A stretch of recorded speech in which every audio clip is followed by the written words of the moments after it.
Atmospheric moisture, halfway. We are done with evaporation, humidity, evapotranspiration. जल्दी से कुछ questions can answer दो. When I talk about, because we have to club it up, as our syllabus do ask us to be aware of hydrological cycle. So if I take up atmospheric moisture, I want to use that term. Atmospheric moisture correlates to evapotranspiration. That includes potential evapotranspiration, actual evapotranspiration.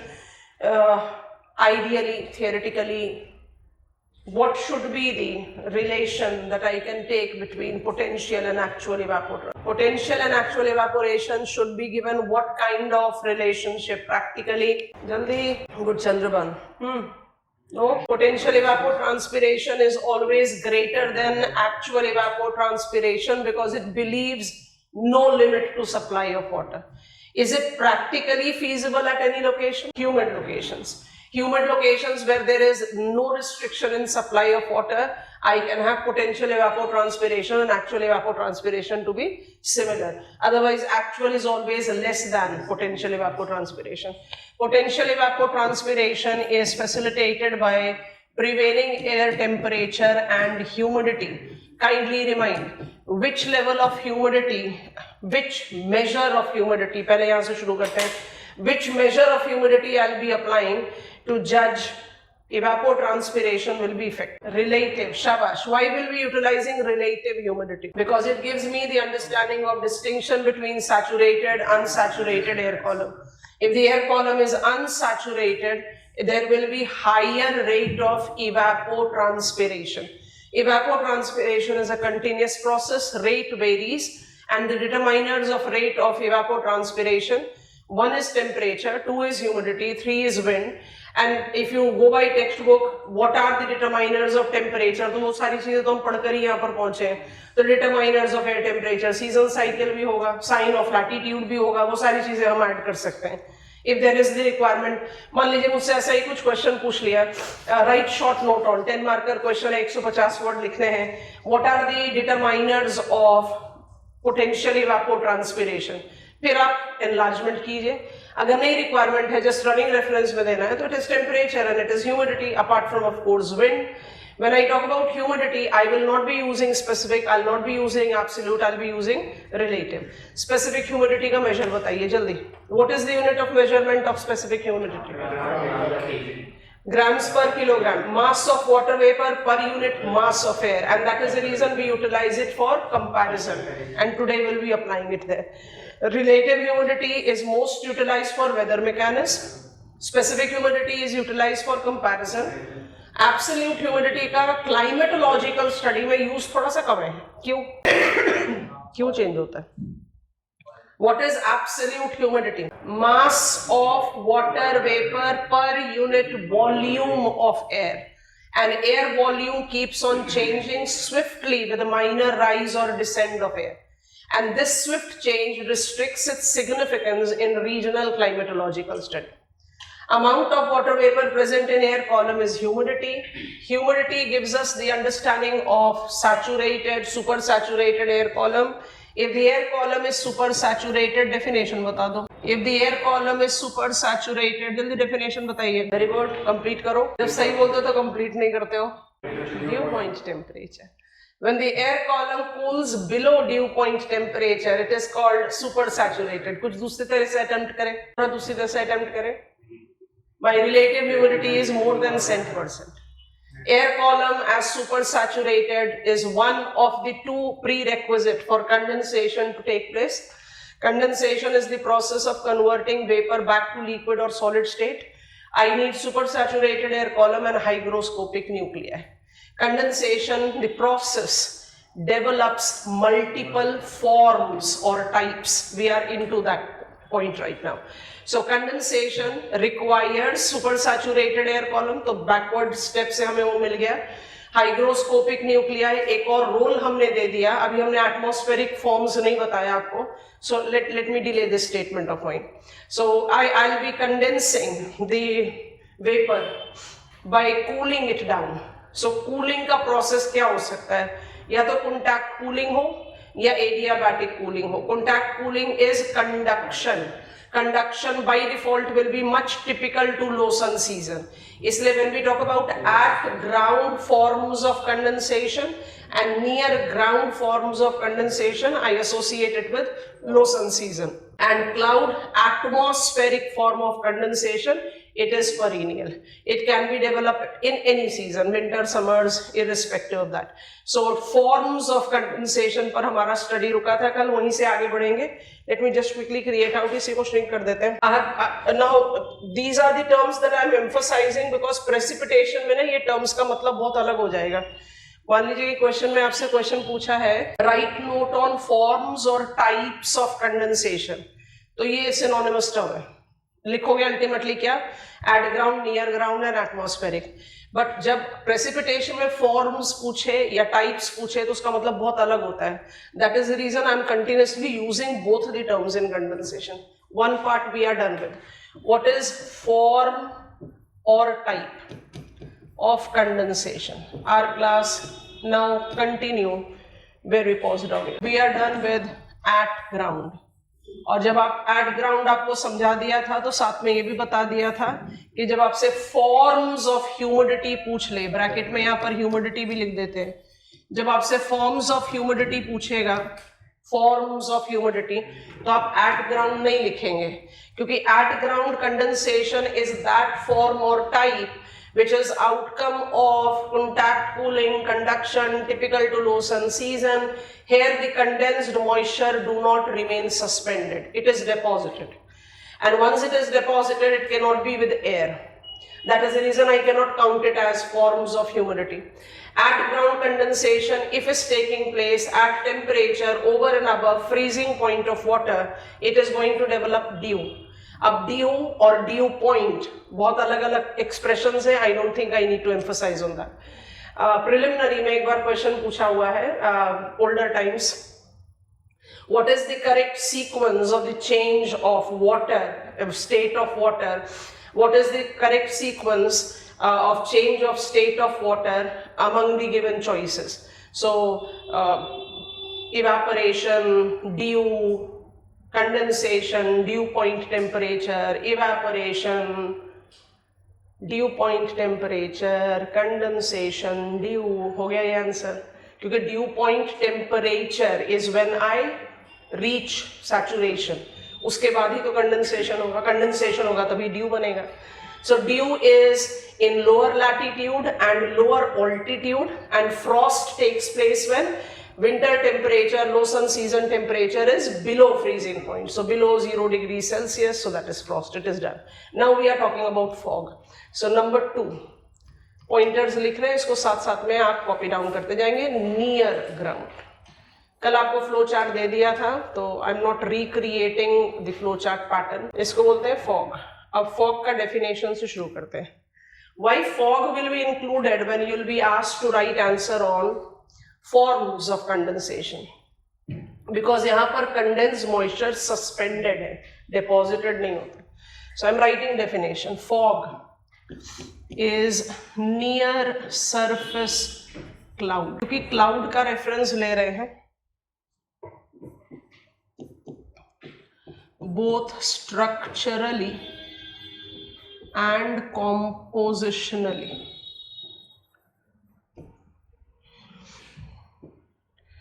That is suspended, visible,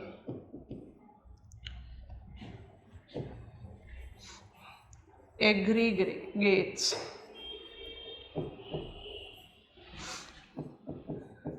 of ice crystals and water droplets. अब इसमें ना एक theoretical distinction आता है, उसको लिख देते हैं. प्रिलिमिनरी के क्वेश्चन में मदद करेगा, मेन में तो आराम से चल सकते हो. आप न्यूज में सुनते होंगे, अब जैसे जैसे हम धीरे धीरे लो सन सीजन की तरफ बढ़ेंगे, क्लाइमेटोलॉजी आप तब तक कवर कर चुके होंगे.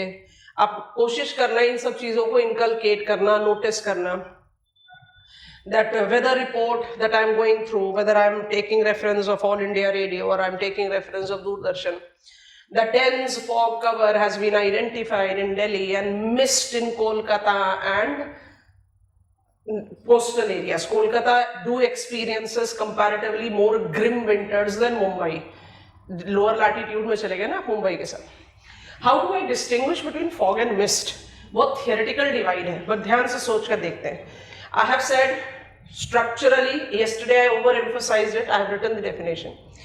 Structurally and compositionally fog और कुछ नहीं है, near surface cloud है. ये WMO का definition है. तो cloud क्या है? Cloud is aggregate of droplets and ice crystal. Condensed particle क्या होंगे? Droplets होंगे और ice crystals होंगे. Vapor तो नहीं रहेगा. If my fog is principally comprised of droplets, it will be called mist. Practically speaking, ऐसा segregation बहुत rare होता है. मतलब हमारे दिमाग में जो एक माइंडसेट हमारा बना हुआ है कि we think lower latitudinal clouds जो होंगे वो मेजरली किसके बने हुए होंगे? ड्रॉपलेट्स के. हायर लैटिट्यूडनल क्लाउड्स किसके बने होंगे? आइस क्रिस्टल्स के. ऐसा नहीं है. लो अभी थोड़ी देर में आप अपने आप जस्टिफाई करोगे कि it opposite seems to be more practical. So clouds और fog are visible aggregates of combination of both the state of water. It can be liquid, it can be solid. तो जब mist और fog को distinguish करने की कोशिश करते हैं तो simple point, बहुत theoretical distinction है. More I am into the coastal areas, equitable climate का influence रहता है. तो I find dominance of droplets. I cannot say only droplets. I hope it is comfortable. Droplets को drops से कैसे distinguish करते हैं? Size से. I am too small to fall. I am small enough to defy gravity. I remain suspended. When we mutually merge and grow in size and thus become that big that I cannot defy gravity, then I am called raindrop and then I start falling. So cloud formation भी कोई guarantee नहीं है precipitation का. I am taking you there. तो एक term mist को ध्यान में रखेंगे. Mist is theoretically distinguished from fog in having %, बहुत theoretical है, गलत है. Maximum of water droplets. It's much commonly experienced in coastal areas. ठीक? So mist यहाँ पर add on कर दिया. So I'm near surface cloud. I'm form of humidity because I'm suspended moisture. I can be visible aggregate of both ice crystals and droplets.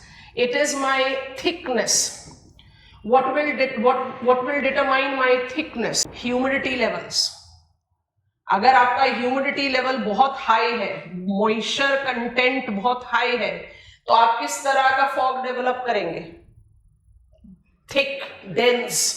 So my thickness, which is determined by humidity level, tends to create visibility impairment, and thus fog is always associated to be hazard. I'm not talking about smog at all, mind it. हम अभी smoke and fog की बात नहीं कर रहे. Visibility impairment होती है. क्यों? fog क्या है? Near surface cloud है. जितना thick fog होगा, we have experienced it. Visibility is less than a kilometer. It becomes fatal. It becomes fatal because it becomes difficult for us to have movement, and there can be the possibilities of distinctive accidents. So fog can be defined like this. यहाँ पर star mark करके आप लिख सकते हो, but I don't think in physical climatology ये जरूरत है. Nowadays this hazard, because I have written hazard, is more related to smoke with fog. इसको बोलते हैं स्मॉग. अब स्मॉग के अपने आप ही बहुत सारे वैरायटीज है. फोटोकेमिकल स्मॉग के लिए तो आपको विंटर्स वेट करने की जरूरत ही नहीं पड़ेगी. So there are different things. We will be talking about that when we talk about human impact on environment, not now. So as hazard, I was always hazard, fog, as I reduce visibility. And now because that pure form of fog is hardly to be found, it is always in combination of one or the other pollutant, which we are commonly referring as smoke. So smog is also health hazard. Sufficient hai for the introduction. As per yesterday's flowchart, we have already understood, I have not written it here, that, and I want to go to fresh page now, that fog is due to contact cooling. So it is more typical to low sun season. But there are different types of fog. अब हम diagram based reference में characteristics automatically justify होती जाएगी जैसे जैसे हम इसके बारे में बात करेंगे. One of the most identified examples or process of formation of fog is with contact cooling, conduction. Development of fog with the process of conduction is called radiation fog. बता दो, रेडिएशन तो आपने यहाँ बहुत क्लियरली स्टडी करा हुआ है.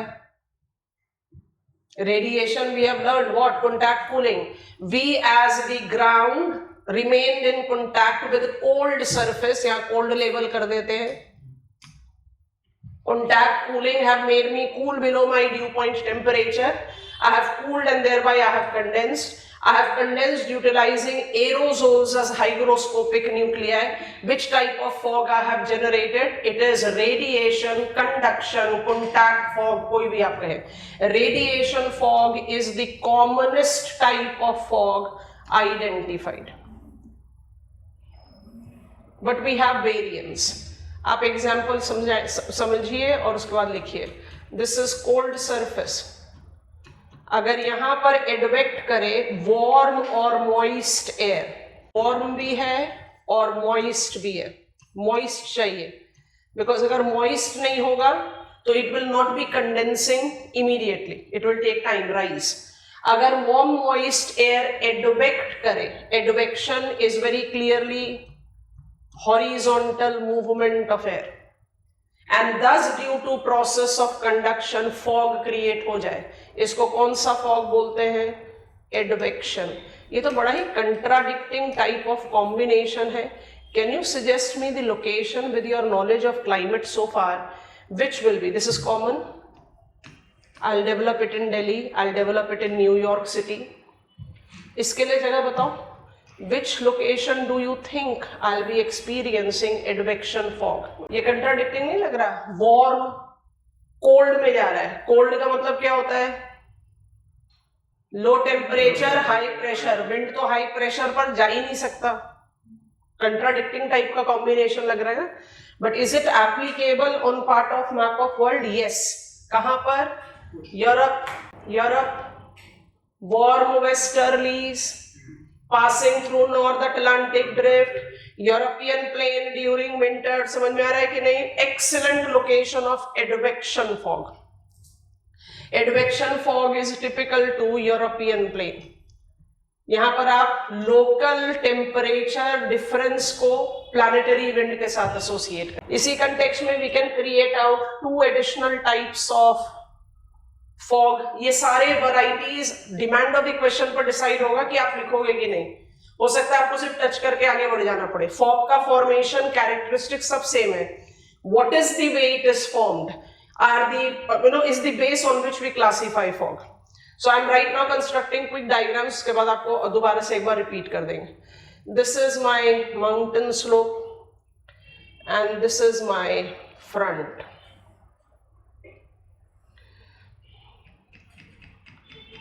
इन दोनों ही केस में भी फॉग्स बन सकते हैं. कैसे बन सकते हैं? Warm and moist air was forced to rise. Mind it, अगर वो मॉइस्ट नहीं होता, rise cool rise cool rise cool, फिर जाके ड्यू पॉइंट टेम्परेचर पर पहुंचेगा तो क्लाउड बनाएगा. अगर वो इतना मॉइस्ट है कि एक minor lift and it has reached its dew point temperature, then it will form fog. I hope it is comfortable. इसको आप कौन सा fog बोलेंगे? Relief या orographic fog. Some textbooks says upslope fog. बिल्कुल एप्लीकेबल है. बिल्कुल वही वाला लॉजिक अप्लाई करो इधर. Warm and moist air marching over front. Moist इतना कि माइनर लिफ्ट से इट कंडेंसेस. अगर वो माइनर लिफ्ट के साथ कंडेंस नहीं होगा तो फिर फॉग नहीं बनेगा, फिर क्लाउड बनेगा. इसलिए वार्म के साथ मॉइस्ट को अटैच करना बहुत जरूरी है. ये कौन सा फॉग बनेगा? फ्रंटल. अब इनके बारे में जगह देखने की. Which location. So am I correct in saying that lower latitude do not develop fronts? Front development is typical to mid and high latitude, तो मिड एंड हाई लैटिट्यूड में जहां फ्रंट बनते हैं वहां फ्रंटल फॉग की possibility है. In mountainous area I can have upslope fog. Advectional fog is very typical to European plain. Radiation fog is common form of fog जो commonly हम justify करते हैं. I think this is comfortable. Easy swift diagrams बनते हैं, छोटा छोटा description दिया जा सकता है, बहुत अच्छा content evolve होता है. So how many types of fog are identified? 4 हर बच्चा लिखता है, 5वां make and break करता है आपके आंसर को. Different types of fogs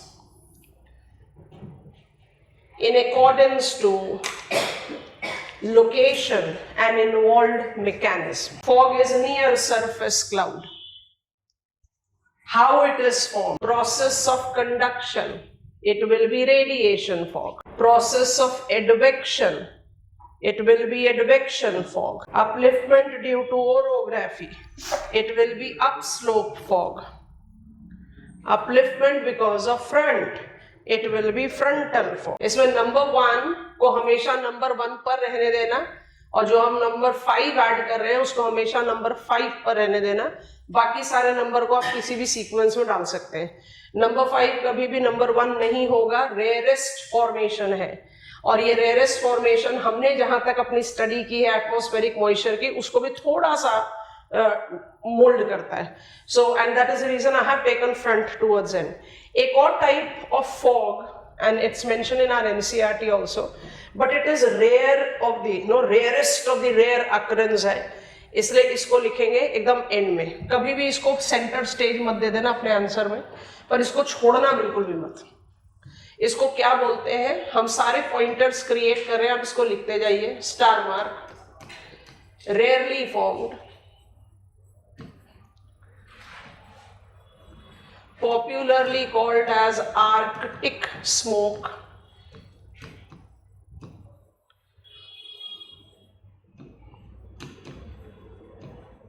or steam fog,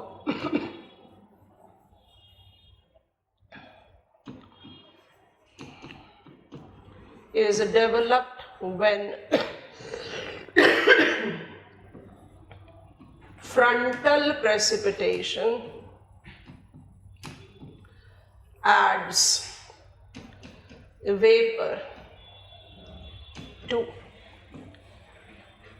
near saturation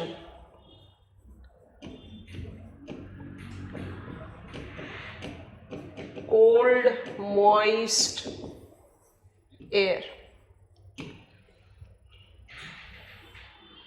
frontal precipitation को बॉक्स में डाल देते हैं. Thus is also called precipitation fog. 3 नाम दे दिए इसको. लिख लो, इस तरह लिखने के लिए कुछ नहीं है, फिर समझाते हैं विजुअलाइज करना. मिस नहीं होगा बिल्कुल भी आंसर राइटिंग से. आपसे फॉर्म्स ऑफ कंडेंसेशन भी पूछा है जिसमें आपको फॉग के टाइप लिखने से at least with the support of diagram 5 diagram बना दिए, आप अपने कंटेंट को एनरिच कर सकते हैं. तो you should write steam fog. Rare है स्टीम फॉग जो है. स्टीम, अब स्टीम से हम क्या कहना चाह रहे हैं, इट्स वेरी थिन, बहुत बहुत light thin. It's not that dense जहां पर आप कहेंगे विजिबिलिटी डिक्रीज हो रही है. बिकॉज आर्कटिक स्मोक, आप कौन से लैटिट्यूड पे चले गए, एकदम कोल्ड. उस एरिया में मॉइस्चर होल्डिंग कैपेसिटी तो एयर कॉलम की ऑटोमेटिकली बहुत कम होगी, और मॉइस्चर होल्डिंग कैपेसिटी कम होने के साथ air column is immensely cold, dense, वो राइज तो करता ही नहीं है.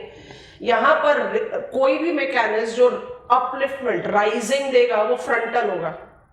तो ऐसा इमेजिन करते हैं आप आर्कटिक ओशन में एक फ्रंट डेवलप कर रहे हैं जहां पर जो रिलेटिवली वार्म एयर है वो फ्रंटल राइज करके कंडेंसेशन क्लाउड फॉर्मेशन में हम जा रहे हैं. Rising means adiabatic cooling. Adiabatic cooling, I can reach my dew point temperature, I can produce cloud and then I can cause precipitation. अगर ये frontal precipitation से cold air column यहाँ पर है, cold air column cannot rise, frontal precipitation हुआ, उस frontal precipitation ने अगर falling precipitation ने in the process of falling, fall कर रहा है तो क्या subjected to adiabatic warming, वो मान लीजिए इवेपोरेट हो जाए, वो इसके वेपर को ऐड कर दे which is the cold air near its dew point temperature. आप यहाँ पर cold air में vapor पर add कर दो, तब it can result into fog formation. It is something that is very rare happening. Reason: higher the latitude, lower is the height of tropopause. Lower the height of tropopause, falling precipitation का re-evaporate होना अपने आप ही बड़ा rare chance है. होगा तो it will add to water vapor, and if it will add to water vapor, my air column should be near saturated point. If all that combines, I can create precipitation adding vapor, very light density, so steam, very typical to Arctic Ocean, so Arctic smoke. It is rarest of the fog type that do develops and must be given space in our answer writing. I am on repetition, relax and remind yourself. Fog is near surface cloud. It is defined to be visible aggregates of tiny ice crystals and minute water droplets. Fog is associated with aerosols as hygroscopic nuclei. As they advances, fog tends to dissipate. Fog can develop with contact cooling, but the nature of developed contact may vary from one location to other. On the basis of that, climatologically, fog can be classified into 4+1 category. 4 बिल्कुल common है, 1 is rarest of the rare है, छोड़ना नहीं है, लिखना जरूर है, but last में लिखना है. So what is radiation fog? Fog developed due to process of conduction. Fog developed due to process of conduction. Commonest. Advection fog. Warm moist air advecting to colder surface. European plain, winters. Upslope, mountainous area. Frontal, mid latitude and high latitude. Low latitude में fronts नहीं बनते.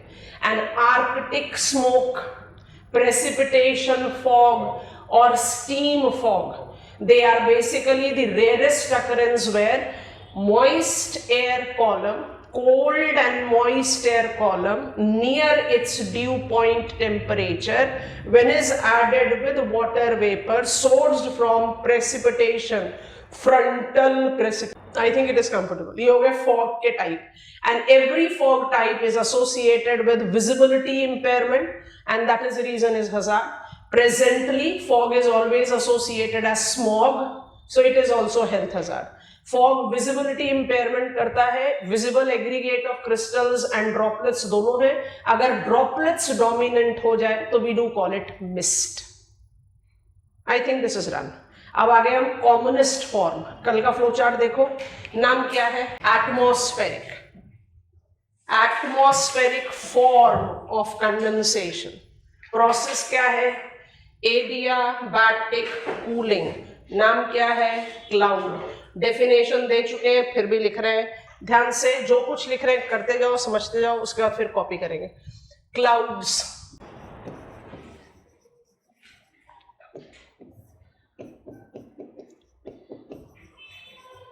Visible aggregates of, अब purposefully adjectives लिखना पड़ेगा. Tiny ice crystals and minute water droplets.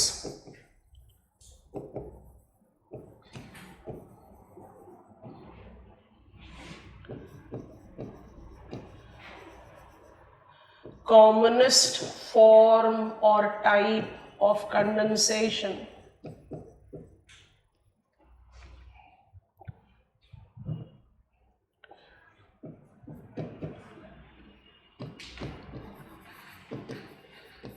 Atmospheric form.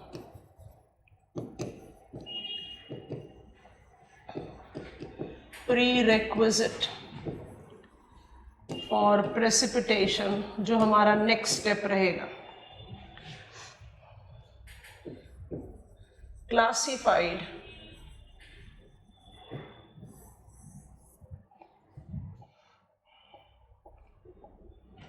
on the basis of shape, on the basis of weather effect,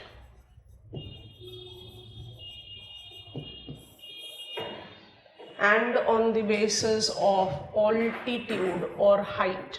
On the basis of shape, I have got 3. आपको ना actually सिर्फ 5 नाम याद रखने हैं. उन 5 नाम के कॉम्बिनेशन में हम 10 different types of genera clouds बनाएंगे. क्लाउड्स की जो कैटेगरीज होती है ना, जैसे जियोलॉजिकल टाइम में कहते हैं eras, then periods and epochs, वैसे क्लाउड्स की कैटेगरीज में भी justify it as genera cloud, फिर उसका स्पेसिमेन क्लाउड, फिर नो से special features cloud. So categorization है WMO की. Climatologically we take into reference only 10 genera clouds. 10 clouds के नाम हमें पता होने चाहिए, which is the combination of just 5 names. How it is to be made easy, try and understand. जो diagram धीरे धीरे बनेंगे वो डायग्राम बहुत आराम से हर टेक्स्ट में अवेलेबल है, बट बनाएंगे साथ में ताकि आप सारे क्लाउड टाइप को विजुअली जस्टिफाई कर लें and you are never stuck up with that. On the basis of shape, मेरे पास पहला क्लाउड कुछ इस तरह का दिखता हुआ होता है. It is called globular cloud. नाम है क्यूमुलस. दूसरा होता है ओवरकास्टिंग क्लाउड, जो बिल्कुल एक शीट की तरह पूरे स्काई को कवर कर देता है. We call it sheet clouds. Sheet clouds को हम कहते हैं स्ट्रेटस क्लाउड्स. तो पहला नाम हमारा आया क्यूमुलस, दूसरा नाम आ गया हमारा स्ट्रेटस, एंड तीसरा जो शेप होता है क्लाउड्स का वो ऐसे ब्रोकन फाइबरस, छोटे छोटे जो धागे आपने ऐसे ना mackerel sky dirty it is been thrown. These are fibrous clouds, और फाइबरस क्लाउड्स को हम क्या बोलते हैं? Cirrus. So on the basis of shape, I have got 3 different types of clouds. What are cumulus clouds? Globular masses. What are stratus clouds? Sheet clouds. And what are cirrus clouds? Fibrous. Weather effect में हम पहले cloud को बोल सकते हैं bad weather. यहां से हमें एक नया नेम लेना है, इसलिए सबसे पहले इसको ऐड कर रहे हैं. सारे बैड वेदर क्लाउड्स को निम्बस क्लाउड्स बोलते हैं.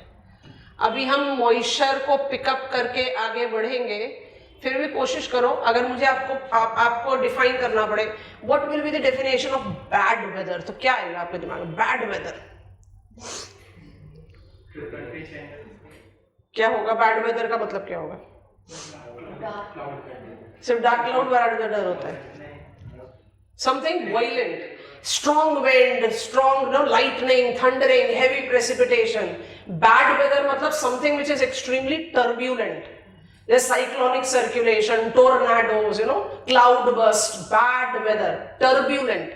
So जो clouds bad weather clouds होते हैं उनको बोलते हैं nimbus clouds. तो कितने cloud के नाम आ गए हमारे पास? अभी 4 आ गए. कौन कौन से आ गए? Globular cloud is called cumulus, sheet cloud is called stratus, fibrous cloud is called cirrus, and bad weather cloud is called nimbus. अभी सेकेंड कॉलम बनेगा, अभी नहीं बना रहे. एक और नाम चाहिए, उसको भी ऐड कर लेते हैं. डायग्राम अलग पेज पे बनाएंगे. On the basis of height we classify clouds into 3. अभी रुक जाओ 2 मिनट, उसके बाद कॉपी करना. On the basis of height we classify clouds into 3.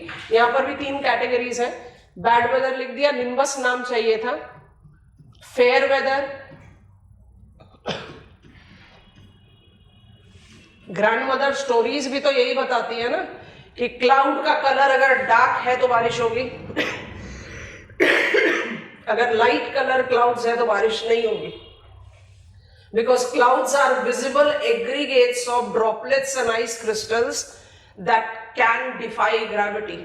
Dense cloud darker colour होते हैं जो पॉसिबिलिटी देते हैं रेन के. तो क्लाउड भी कोई condition, of course without cloud there is no rainfall, but just because cloud has formed is no guarantee for rainfall. So cloud can be fair weather also, non rain bearing. और तीसरा category by default होगा rain bearing clouds. तो हम इसको बाद में थोड़ी देर बाद फिलअप करेंगे आपकी मदद से, अभी नहीं. तो अभी हमने आपको 4 नाम से फेमिलियर करा दिया, हमें बस आपको एक 5वां नाम फेमिलियर कराना, उसके कॉम्बिनेशन से हमें बाकी नाम बनाने हैं। तो ऑल्टीट्यूड के बेसिस पर हम 3 कैटेगरीज ऑफ क्लाउड डिवाइड करते हैं, यहां पर लिख देते हैं। एक होता है हाई ऑल्टीट्यूडनल क्लाउड, एक होता है मिड ऑल्टीट्यूडनल क्लाउड, और एक होता है लो ऑल्टीट्यूडनल क्लाउड। जो मिड ऑल्टीट्यूडनल क्लाउड होता है उसको बोलते हैं ऑल्टो क्लाउड्स। 3 से 6 किलोमीटर, अभी डायग्राम बनाएंगे। तो मैंने आपको 5 क्लाउड के नाम बता दिए। Alto is mid heighted cloud, nimbus is bad weather cloud, cumulus is globular masses, stratus is sheet cloud, and cirrus is fibrous cloud। अभी जो भी कुछ आपको कॉपी करना है कॉपी कीजिए, हमारा बेस डायग्राम उधर बनेगा, उसके बाद हम कंस्टिट्यूएंट बनाएंगे। जो एनसीईआरटी में आपको डायग्राम दिया हुआ वो हम थोड़ी देर बाद ओपन कर देंगे, पर पहले हम खुद बनाएंगे डायग्राम। बढ़ जाए आगे, हम 3rd कॉलम को पहले पिकअप करेंगे, उसके बाद फिर will go back to the 2nd column to complete it. इसको हम थोड़ा सा सेंटर स्टेज देकर, I have got altitudinally 3 categories of cloud. Mean sea level से 2.5 से 3 kilometre, so I'm taking upper limit 3 to 6 kilometre and 6 to 12 kilometre. Tropopause की height 8-18 kilometre होती है। 12 किलोमीटर तक जा रहे हैं तो मतलब आप अप टू 8 किलोमीटर पोल तक में ले लीजिए, 18 किलोमीटर आप इक्वेटर तक ले सकते हैं। We are not specifying the location, ठीक है। So we want to create cloud, I have to generate a bigger box so that I can create all the shapes of the clouds and we become comfortable with it। इधर जितनी requirement होगी उस जगह का इस्तेमाल करेंगे, उसके बाद ब्लॉक कर देंगे। So from mean sea level boundary line absolute नहीं बनानी चाहिए, बट फिर भी 3 kilometres, 6 kilometres and beyond 12 kilometres, इसको रिमूव कर देते हैं। आप लोगों ने कॉपी डाउन कर ही लिया, डायग्राम हम इसका बना ही रहे। Height is required, dotted line just to create support. अब आप अपने रजिस्टर्स को रेफरेंस में ले लीजिए इफ रिक्वायर्ड, अदरवाइज मदद कीजिएगा। I am drawing certain shapes, और ये यहाँ पर है conventional symbols. These are the symbols which you can utilize without giving examiner any clue. Cumulus clouds को capital C and small u, it's a conventional symbol. आप मत दो examiner को that it stands for cumulus, आप CU लिखेंगे diagram में, that much you can do. अच्छा, which are low altitudinal clouds? Low altitudinal clouds includes, I think we all can easily recognize as I draw the shape। बताइए, नाम बता दीजिए। Column 1 को concentrate करें, इट्स क्यूमुलस क्लाउड, ठीक है। पहला क्लाउड हो गया क्यूमुलस। दूसरा क्लाउड को विजुअलाइज करो और जज करने की कोशिश करो कि क्या होना चाहिए।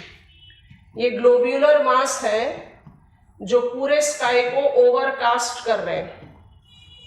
कॉलम 1 को कंसंट्रेट करो, नाम बताओ। ग्लोब्यूलर है तो क्या नाम होना चाहिए? ग्लोब्यूलर है तो क्या नाम होना चाहिए? क्यूमुलस। ओवरकास्ट कर रहे हैं तो क्या नाम होना चाहिए? स्ट्रेटस, स्ट्रेटोक्यूमुलस। समझ में आ रहा है? अच्छा, अब इसको पकड़ो।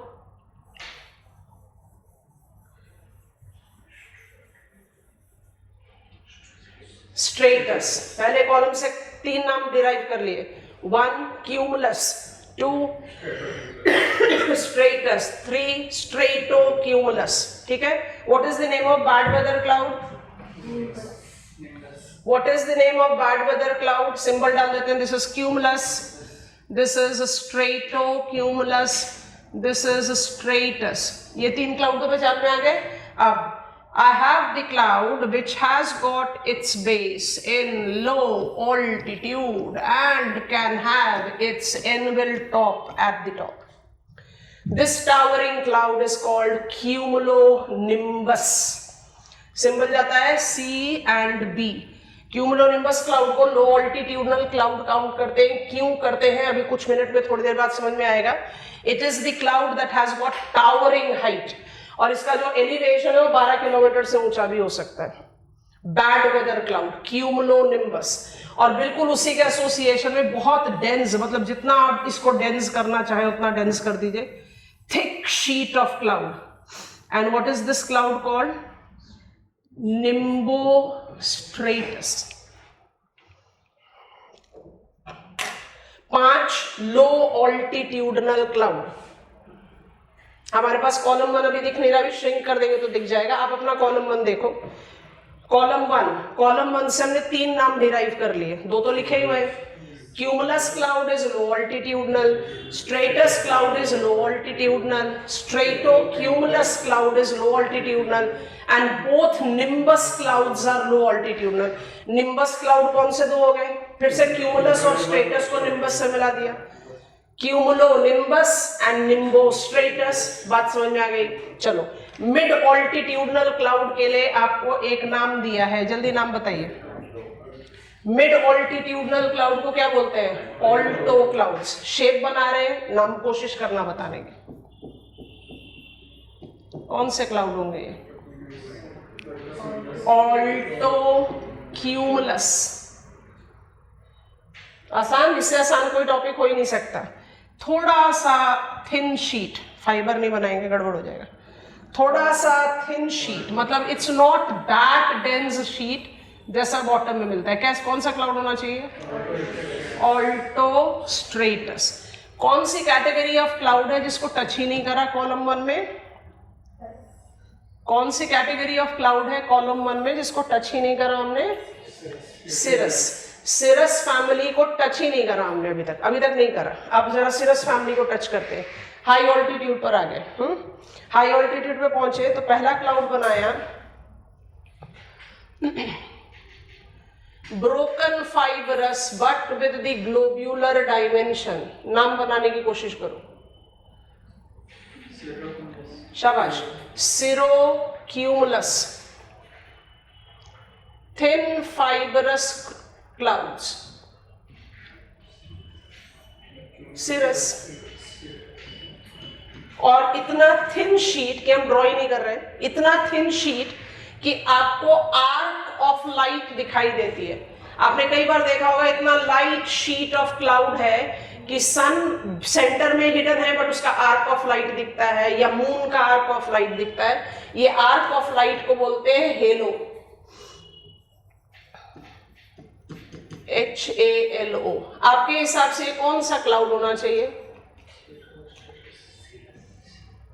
सिरोस्ट्रेटस।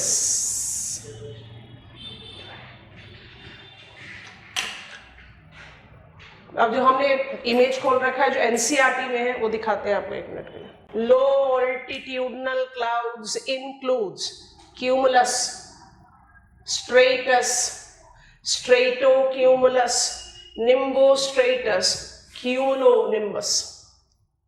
Mid altitudinal cloud includes altocumulus, altostratus. High altitudinal clouds include cirrus, cirrocumulus, arc of light, cirrostratus. कितने क्लाउड्स? 10। नाम कहां से डिराइव हुए? 4 से। Yes yes. अब 1 मिनट रुको, उसका जो मर्जी कॉपी करना, हम रुक जाएंगे अभी। 1 मिनट, मुझे जरा कॉलम नंबर 2 को कंप्लीट करना है, मदद करा देना। All bad weather clouds are nimbus. नाम बताओ निम्बस क्लाउड्स के। निम्बस क्लाउड के नाम बताइए। Cumulonimbus and निम्बोस्ट्रेटस। 10 नाम इधर भी चाहिए। फेयर वेदर क्लाउड कौन से होते हैं? जो रेन बियर नहीं करते, जो बारिश नहीं कर पाएंगे। आपके हिसाब से कौन से क्लाउड होंगे जो फेयर वेदर होने चाहिए? सिरस फैमिली। क्यों होना चाहिए? खुद से सोचो, आपने मॉइस्चर लेकर राइज किया, कूल हुए, कंडेंस हुए, आपने मॉइस्चर शेड किया, उसके बाद ही तो वार्म और rise. High altitudinal clouds become so sparse, so thin that they hardly merge the condensed particle to facilitate falling. So can you help me with 3 names of fair weather clouds? Cirrus, cirrostratus, cirrocumulus. 5 नाम इस तरह से ready हो गए। 5 नाम बचे हुए हैं।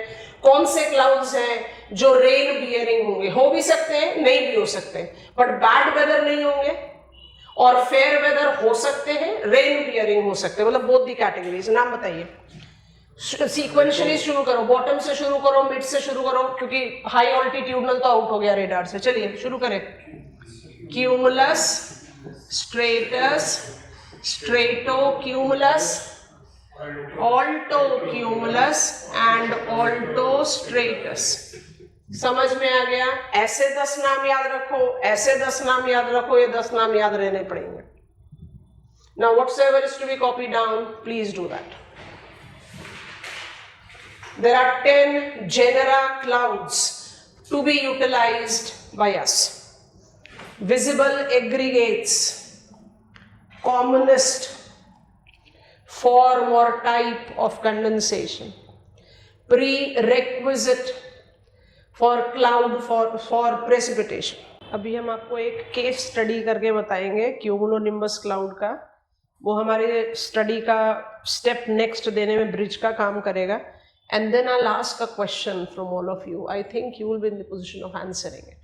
5 लो ऑल्टीट्यूडनल क्लाउड्स हैं, 2 मिड ऑल्टीट्यूडनल क्लाउड्स हैं, 3 हाई ऑल्टीट्यूडनल क्लाउड्स हैं, 2 बैड वेदर क्लाउड है, 3 फेयर वेदर क्लाउड है, तो ऑटोमेटिकली 5 रेन बियरिंग क्लाउड्स हो जाएंगे।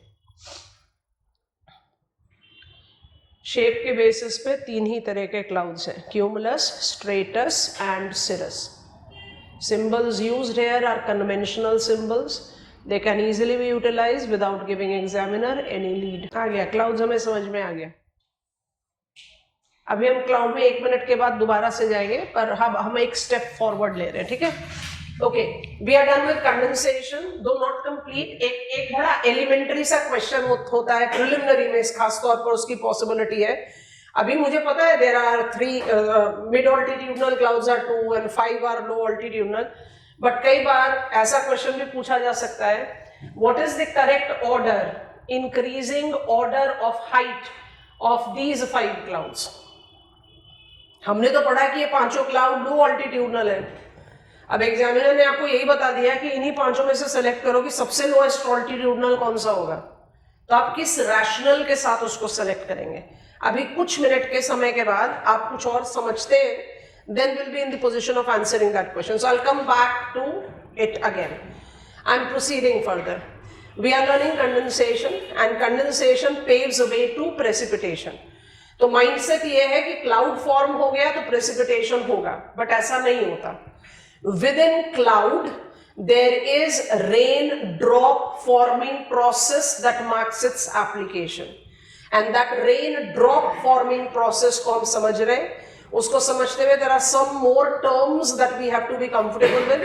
Then I'll come back to this diagram, ask my question, and then I'll take you to precipitation. If it is dew and frost, condensed moisture deposited, story over. If it is fog, it has created whatsoever visible hazard that it had to. As day advances, it dissipates, story over. Whether it is developed as upslope, frontal, advection, radiation, कोई भी. If it is cloud, there is possibility of next process, precipitation. I know that every cloud is not rain bearing, but cloud are the cause of precipitation. So I have to take my next step of learning. I think I can proceed. अब कुछ चीजें समझनी है, इसलिए जानबूझकर ऐसे study करेंगे। So I am adding a page. मुझे सबसे ज्यादा स्कोप क्यूमुलोनिम्बस क्लाउड देता है, तो I want to create cumulonimbus cloud. आप बाकी क्लाउड्स को उसके हिसाब से जस्टिफाई कर सकते हो। जितने बॉटम से शुरू कर सकते हैं वहां से शुरू कर रहे हैं, तो ध्यान से देखना, इसी के बेसिस पर कंटेंट तैयार करेंगे, उसको आप कॉपी कर लेना। वार्म सरफेस, बहुत छोटी सी जगह ले रहे हैं क्योंकि हमें क्लाउड को ज्यादा जगह देनी है। So this is my warm surface. There has been contact cooling, warming, sorry, there is contact warming, और एयर कॉलम को आपने राइज किया। ये जो मैंने 2 ग्रीन एरोज बनाए हैं अभी, बस फॉर द रेफरेंस से, इसको आप क्या नाम दोगे? राइजिंग कन्वेक्शन, ठीक है, हम लिख भी दें। राइजिंग कन्वेक्शन है। कुछ नए टर्म्स आ रहे हैं क्लास, इसलिए थोड़ा सा ध्यान रखना, ठीक है। I was moist air, surface warm था, warm surface के contact में आकर I rose, I was subjected to adiabatic cooling, I condensed. Condensation facilitated formation of किस तरीके का क्लाउड लग रहा है? Cumulus. As cloud formed, there was release of latent heat.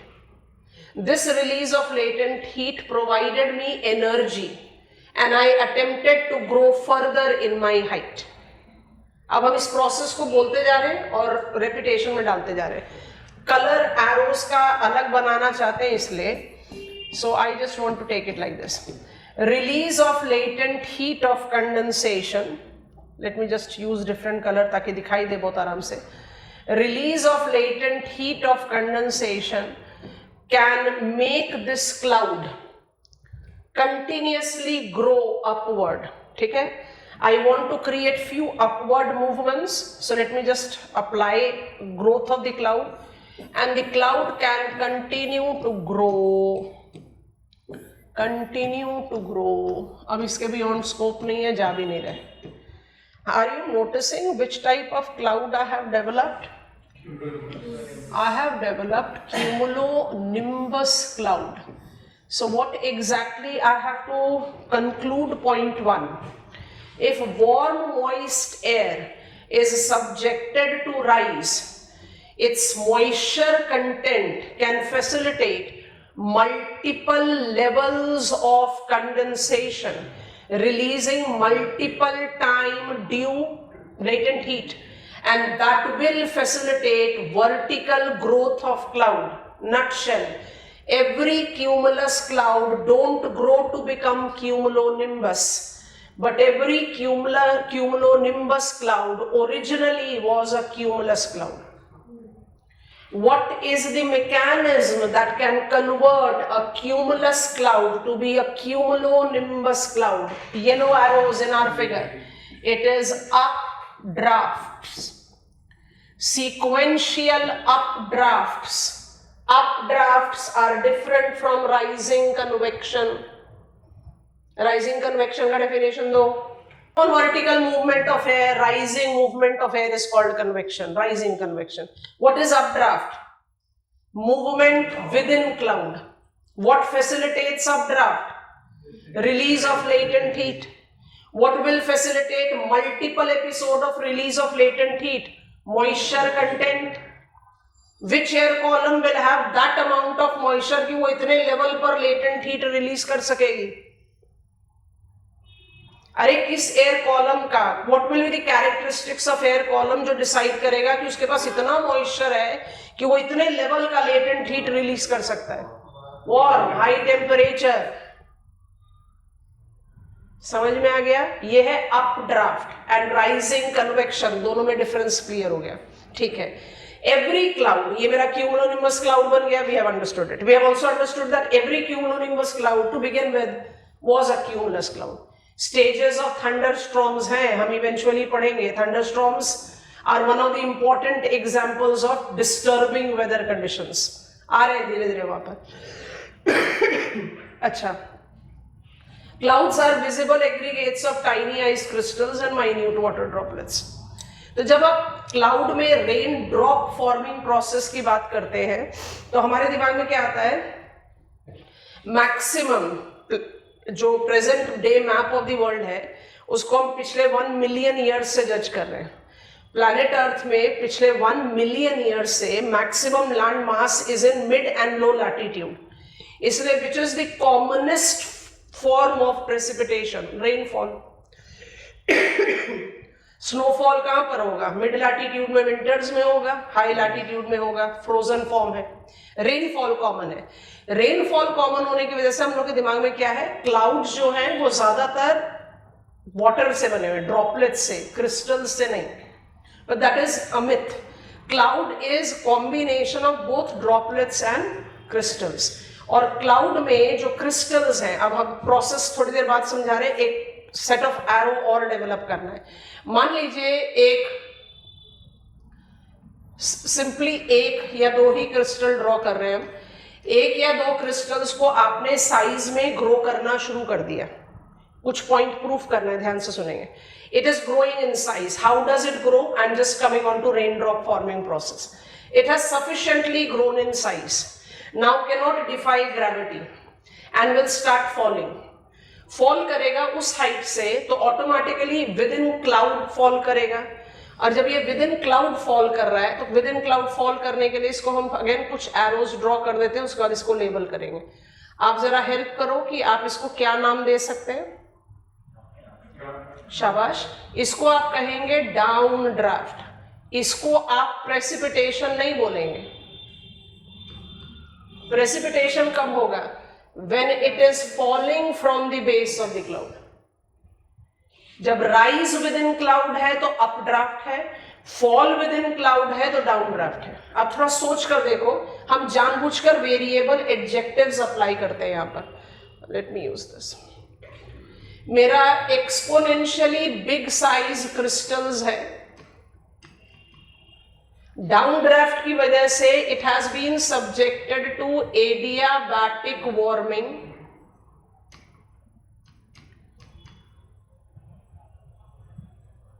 और ये स्मॉल साइज क्रिस्टल्स में कन्वर्ट हुआ।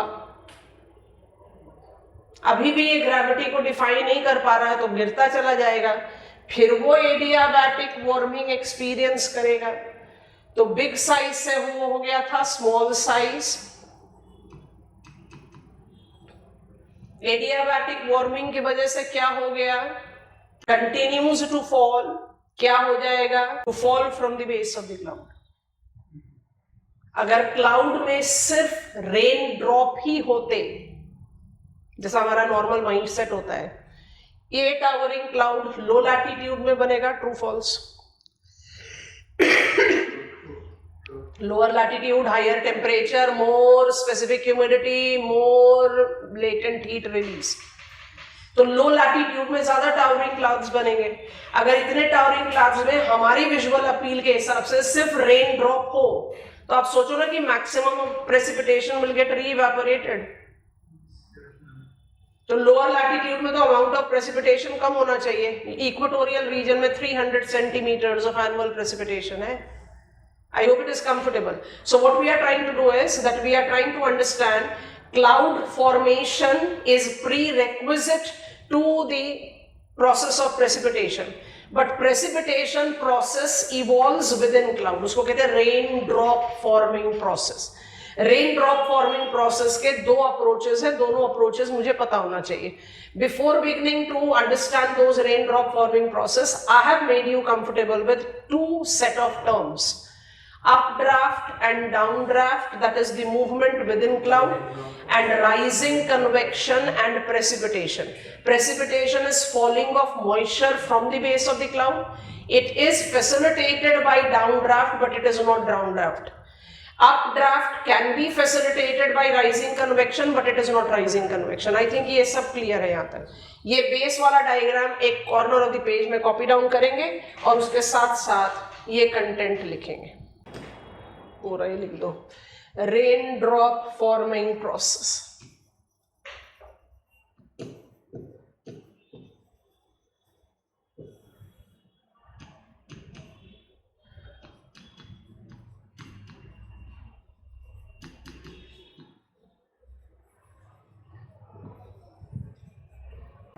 Both the constituent of cloud,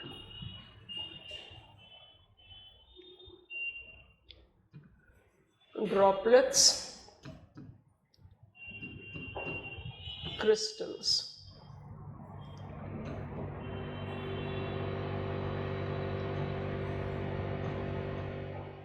grows in size, create downdraft, and thus precipitation.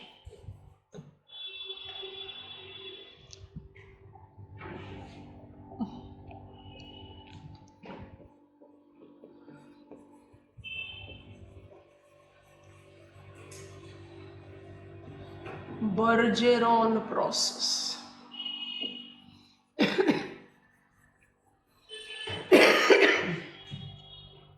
Ice crystals thus will grows faster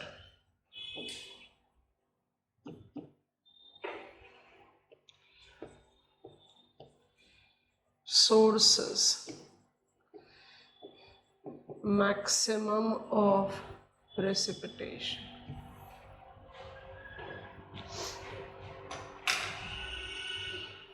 जो लिखा है उसको copy down करो with support of diagram. हमने डायग्राम में आपको साइलेंटली बर्जेरॉन प्रोसेस ही समझा दिया था, जो big crystal and small crystal and snow को एडियाबैटिक वार्मिंग के साथ मैच किया।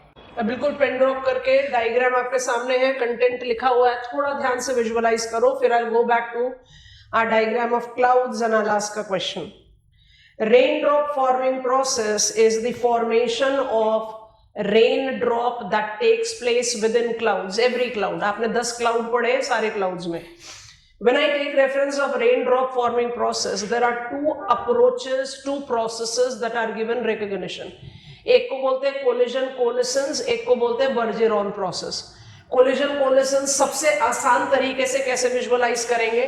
Denser clouds which will have dense concentration of condensed particles. अब आप condensed particles को क्या adjective के साथ associate कर रहे हो? I'm tiny, I'm minute, so I cannot fall. So they tend to mutually merge with each other. Droplets merging with droplets, crystal merging with crystal.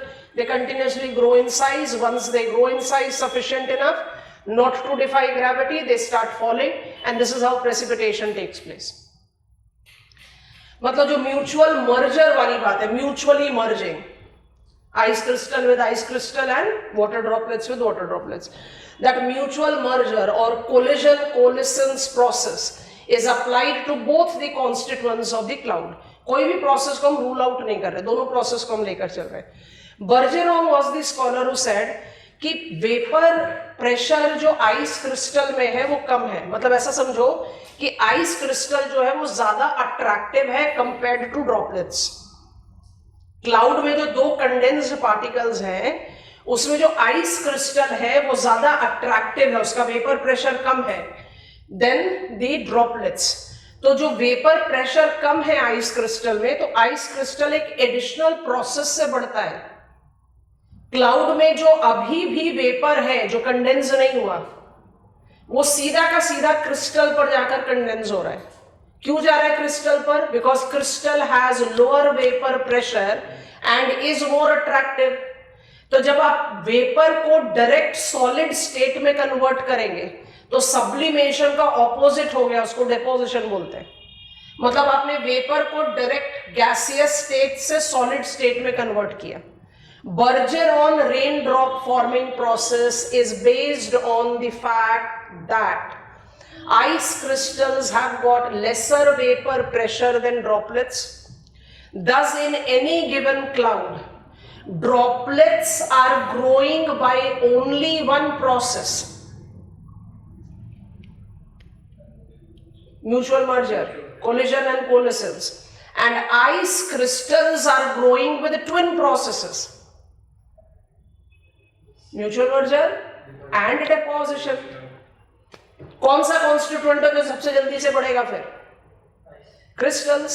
That is the reason sources maximum precipitation. Have you got it? समझ में आया कि नहीं?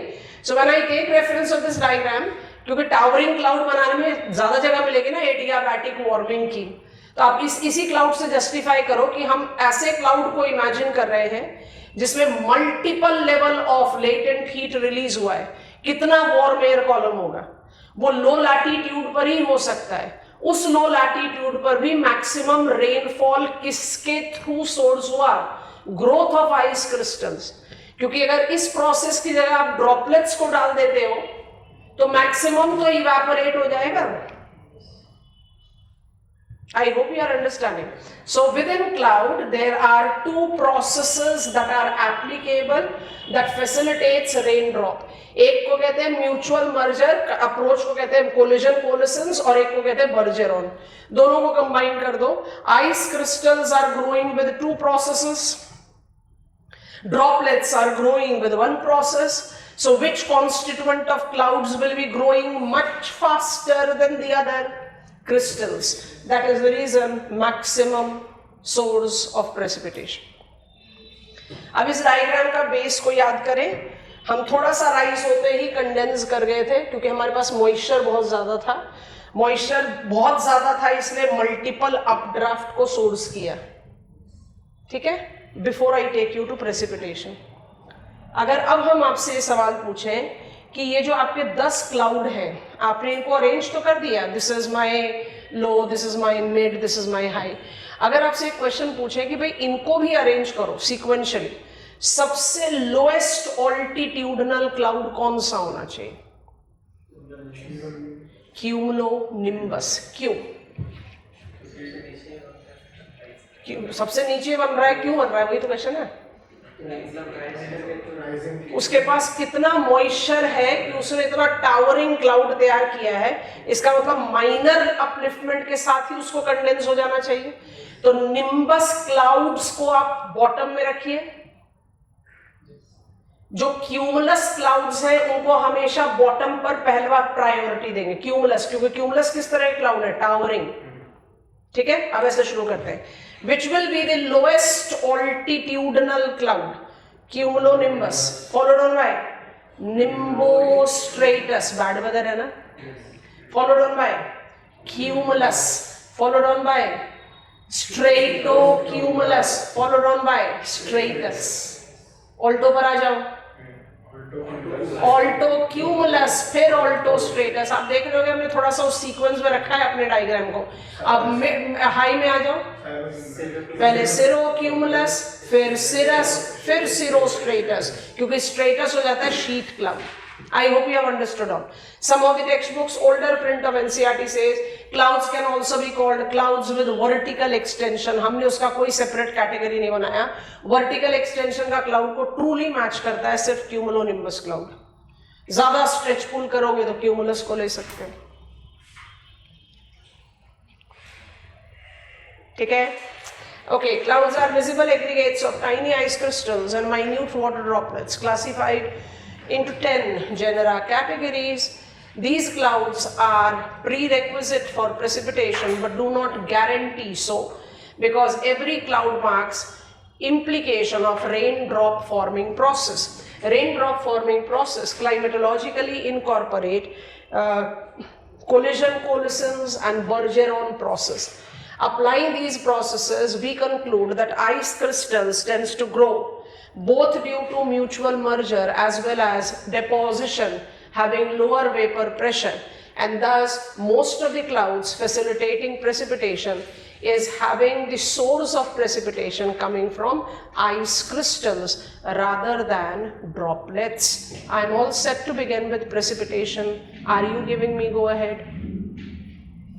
Precipitation की 3 चीजें हैं, आपको study plan के समय भी बहुत क्लियरली समझा दिया था, अभी और क्लैरिटी से आ जाएगा। Precipitation,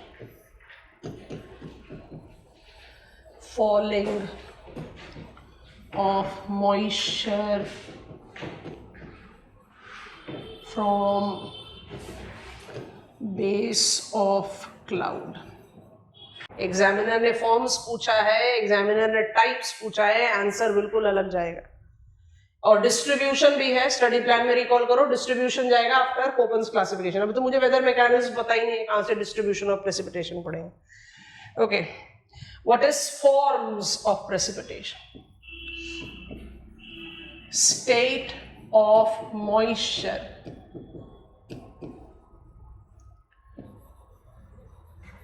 falling.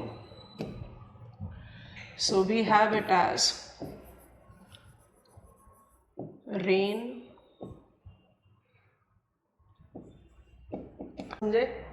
rainfall. Rainfall is a liquid form of precipitation. What is form of precipitation? Falling state of moisture. Content बड़े आराम से बिल्टअप होता है, की टर्म्स को हमेशा याद रखना चाहिए। हम लगातार आपको यही चीज इंसिस्ट कर रहे हैं। If the key terms are ready with us, I can easily add grammars to create logical sentences.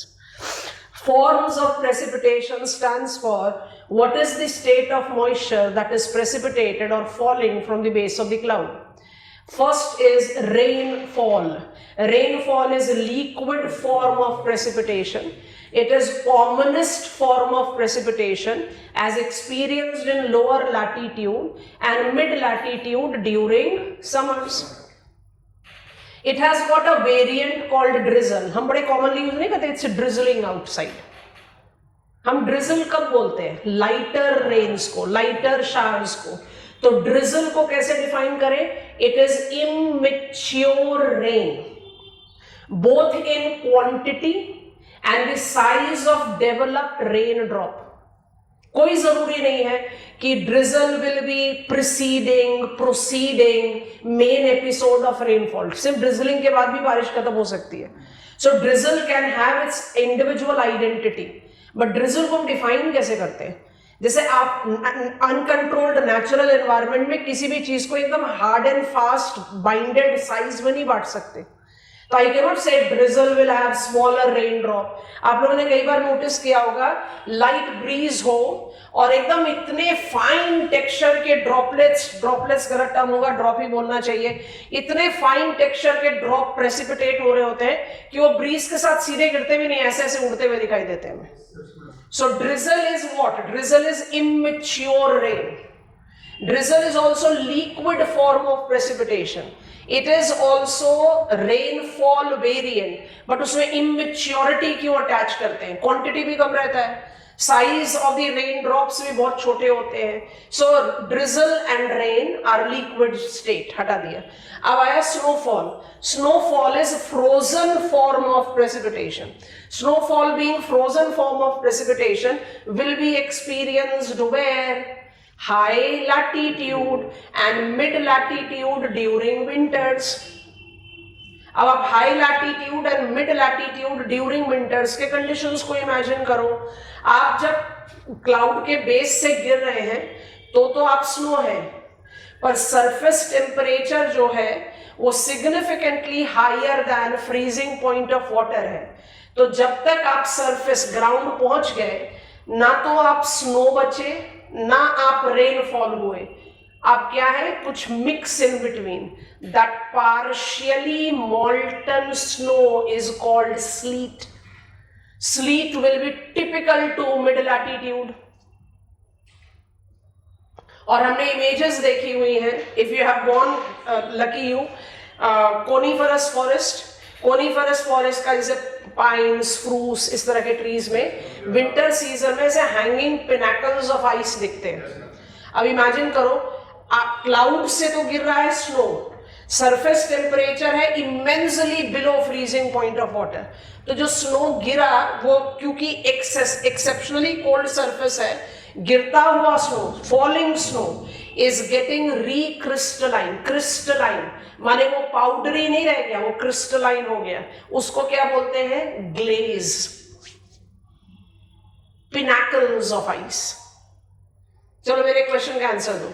आपके पास कोई इक्विपमेंट नहीं है, विजुअलाइज हुआ कि नहीं? Snow is frozen form of precipitation. ये कॉमन कहां होता है? मिड एंड हाई लैटिट्यूड में. हाई लैटिट्यूड में साल भर कर लो एंड मिड लैटिट्यूड में विंटर्स में होगा. इसके दो वेरिएंट्स होते हैं. कौन से वेरिएंट्स होते हैं? अगर I am partially molten I am called sleet, and if I am recrystalline I am called glaze. I think it goes very evident कि ग्लेज जाएगा हाई लैटिट्यूड में और स्लीट जाएगा मिड लैटिट्यूड में. आपके पास कोई इंस्ट्रूमेंट नहीं है, आप बिल्कुल बेयर हैंड फील्ड में छोड़ दिए गए. आपको वहां पर आइस क्रिस्टल्स दिखाई दे रहे हैं, कोई इक्विपमेंट नहीं है आपके पास. आप कैसे गेस करोगे कि जो आइस क्रिस्टल मुझे दिखाई दे रहे हैं ये ग्लेज है, फ्रॉस्ट नहीं है? फ्रॉस्ट याद आ गया? Form of condensation. या ये फ्रॉस्ट है, ग्लेज नहीं हो सकता. कैसे गेस करोगे?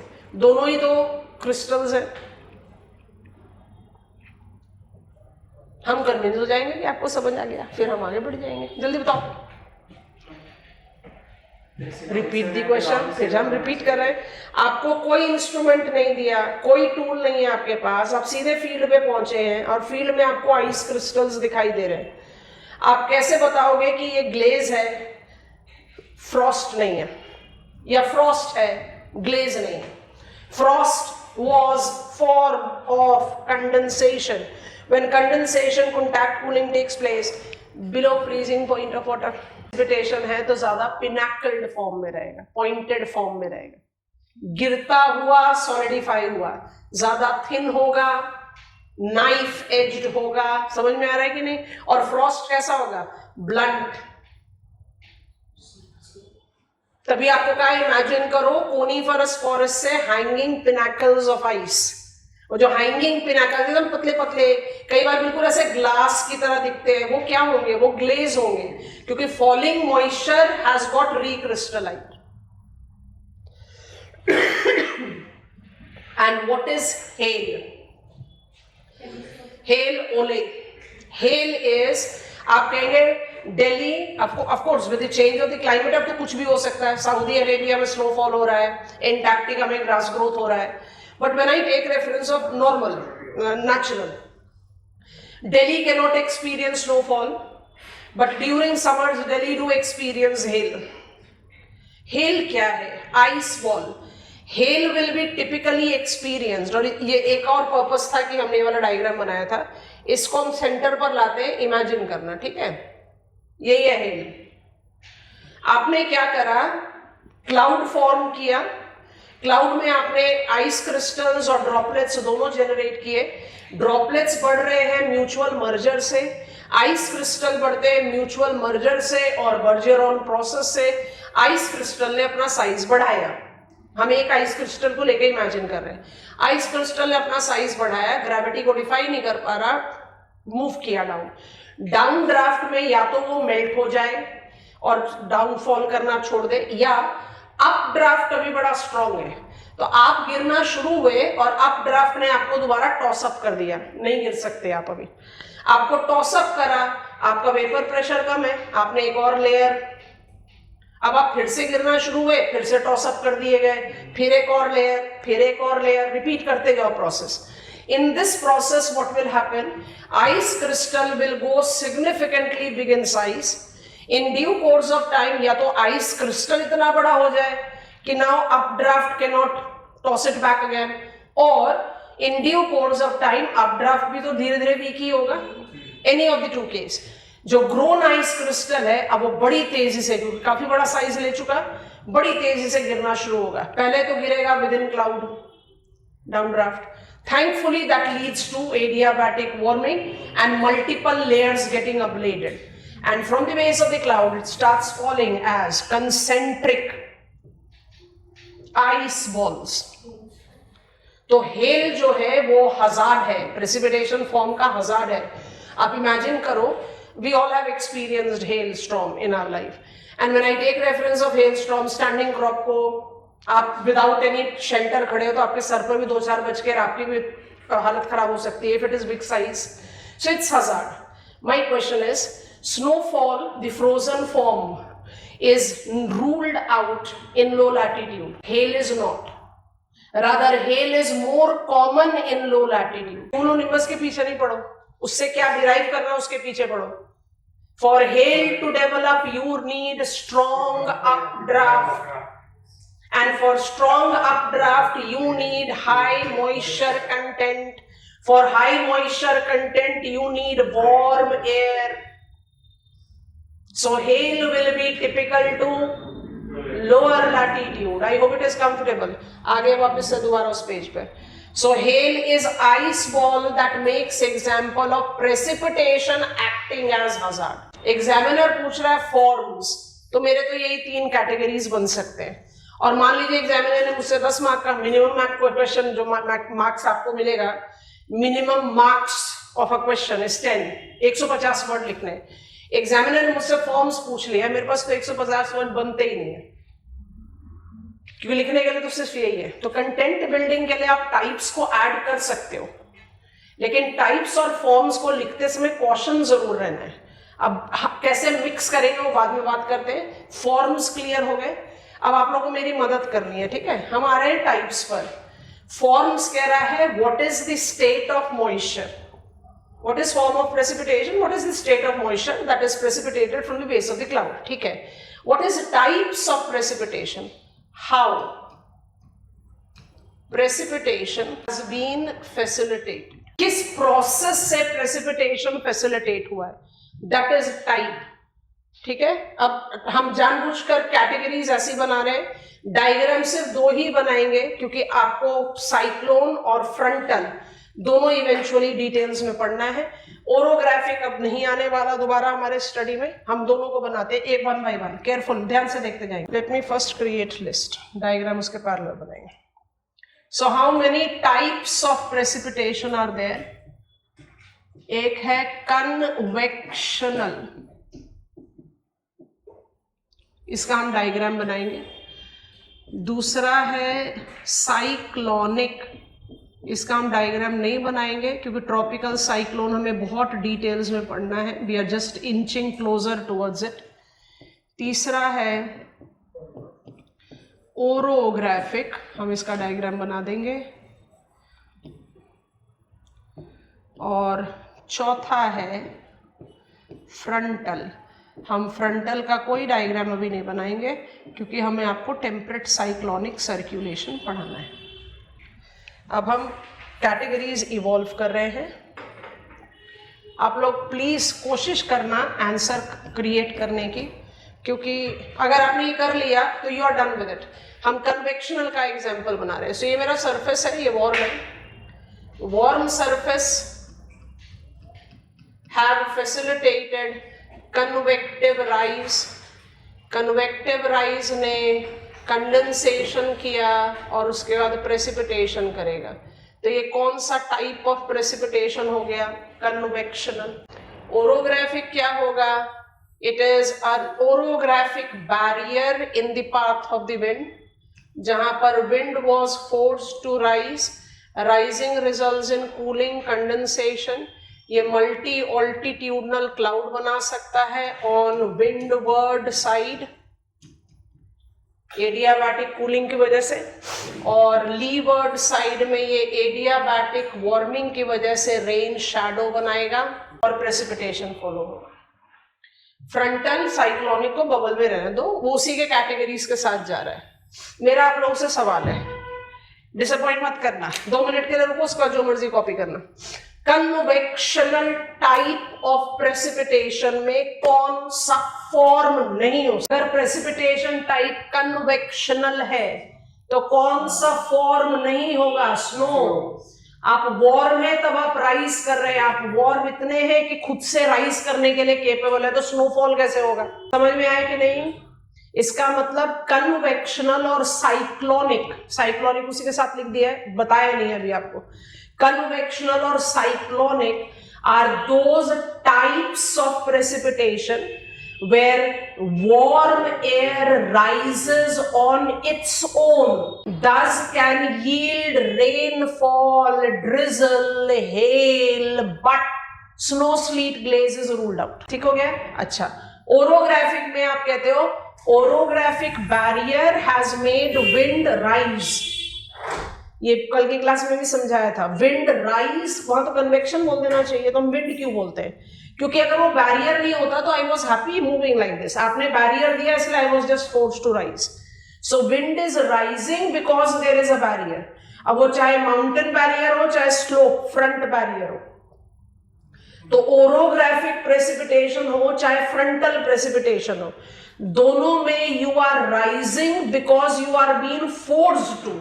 आप अपने आप इतने गर्म नहीं थे कि आप राइज कर जाते। कौन सा form of precipitation rule out कर दोगे?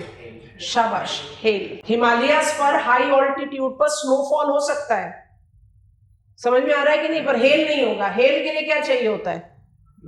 Strong updraft. स्ट्रॉन्ग अपड्राफ्ट के लिए क्या चाहिए होता है? मेरे पास इतना ज्यादा मॉइस्चर होना चाहिए। मॉइस्चर तो तभी होगा ना जब आप फॉर्म है। तो कंटेंट कैसे बनता है? एग्जामिनर कह रहा है राइट आंसर ऑन फॉर्म्स। आप फॉर्म मतलब आपका आंसर का सब डिवाइड क्या होना चाहिए? Rainfall, snowfall, hello. उसको वीव कर दो आप साइक्लोनिक प्रेसिपिटेशन से एक्सेट्रा। एग्जामिनर कह रहा है टाइप्स, तो आपका सब डिवाइड होगा कन्वेक्शनल, साइक्लोनिक, फ्रंटल और ओरोग्राफिक।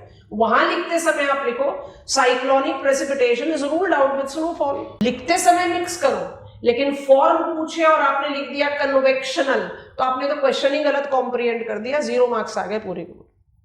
अब डायग्राम जो कॉपी करना है करिए। अब हम आपको लेकर जा रहे हैं बहुत कंफ्यूजिंग लेवल पर, पहले आसान वाला करवा देते फिर कंफ्यूजन, पहले हाइड्रोलॉजिकल साइकिल बता दें फिर आपको कंफ्यूजन पर ले जाते हैं। पैटर्न ऑफ प्रेसिपिटेशन रिजर्व में रह गया है, एक बार फिर से पूरा रिविजन आ जाएगा। टाइप्स, फॉर्म्स, जब हम आपको डिस्ट्रीब्यूशन ऑफ प्रेसिपिटेशन पर ले जाएंगे वो अभी हम नहीं पढ़ सकते, कोपन्स क्लासिफिकेशन के बाद पढ़े। हम कॉमनली प्रेसिपिटेशन को रेन से सप्लीमेंट कर देते हैं क्योंकि rainfall is the commonest form, but technically incorrect होता है। प्रेसिपिटेशन लिखना चाहिए रेनफॉल जहां पर वो स्पेसिफाइड है। It's the commonest of course, but it is not the only form. Distribution of precipitation reserve में रह गया। इवेपोरेशन हो गया, कंडेंसेशन हो गया, प्रेसिपिटेशन हो गया। कंक्लूड करना है इसको, तो कंक्लूड करने के लिए पहले जो इजियर टास्क है उसको लेते हैं, उसके बाद थोड़ा सा जो ट्रिकियर टास्क है उस पर चलेंगे, and then that will take us to air mass study. Uninterrupted cyclic movement of water into different spheres of our environment is called hydrological cycle. 20 marker question आएगा तो हाइड्रोलॉजिकल साइकिल में evaporation को detail करो, condensation को detail करो, precipitation को detail करो। Short length question आएगा तो सिंपल रनिंग रेफरेंस में cyclic movement of water into the multiple realms, spheres, geosphere, hydrosphere, biosphere, atmosphere is hydrological cycle. हम जानते हैं, हम बचपन से पढ़ते हैं। ज्योग्राफिकली हाइड्रोलॉजिकल साइकिल इनकॉर्पोरेट, बस ये आपकी लिस्ट में जरूर, जब भी आप हाइड्रोलॉजिकल साइकिल पर आंसर लिखो, depending on what is the maximum marks of the question, condensation, evaporation, precipitation को डिटेल करो, ब्रीफली लिखो, जो भी कुछ करो, ये जरूर ऐड कर देना। What is diurnal? forenoon evaporation leading to afternoon। First half of the day में मॉइस्चर लिया, second half of the day में रिटर्न कर दिया। ये कहाँ कॉमन है? Equatorial. Atmospheric hydrological cycle, atmospheric hydrological cycle associates with virga. Virga is re-evaporated precipitation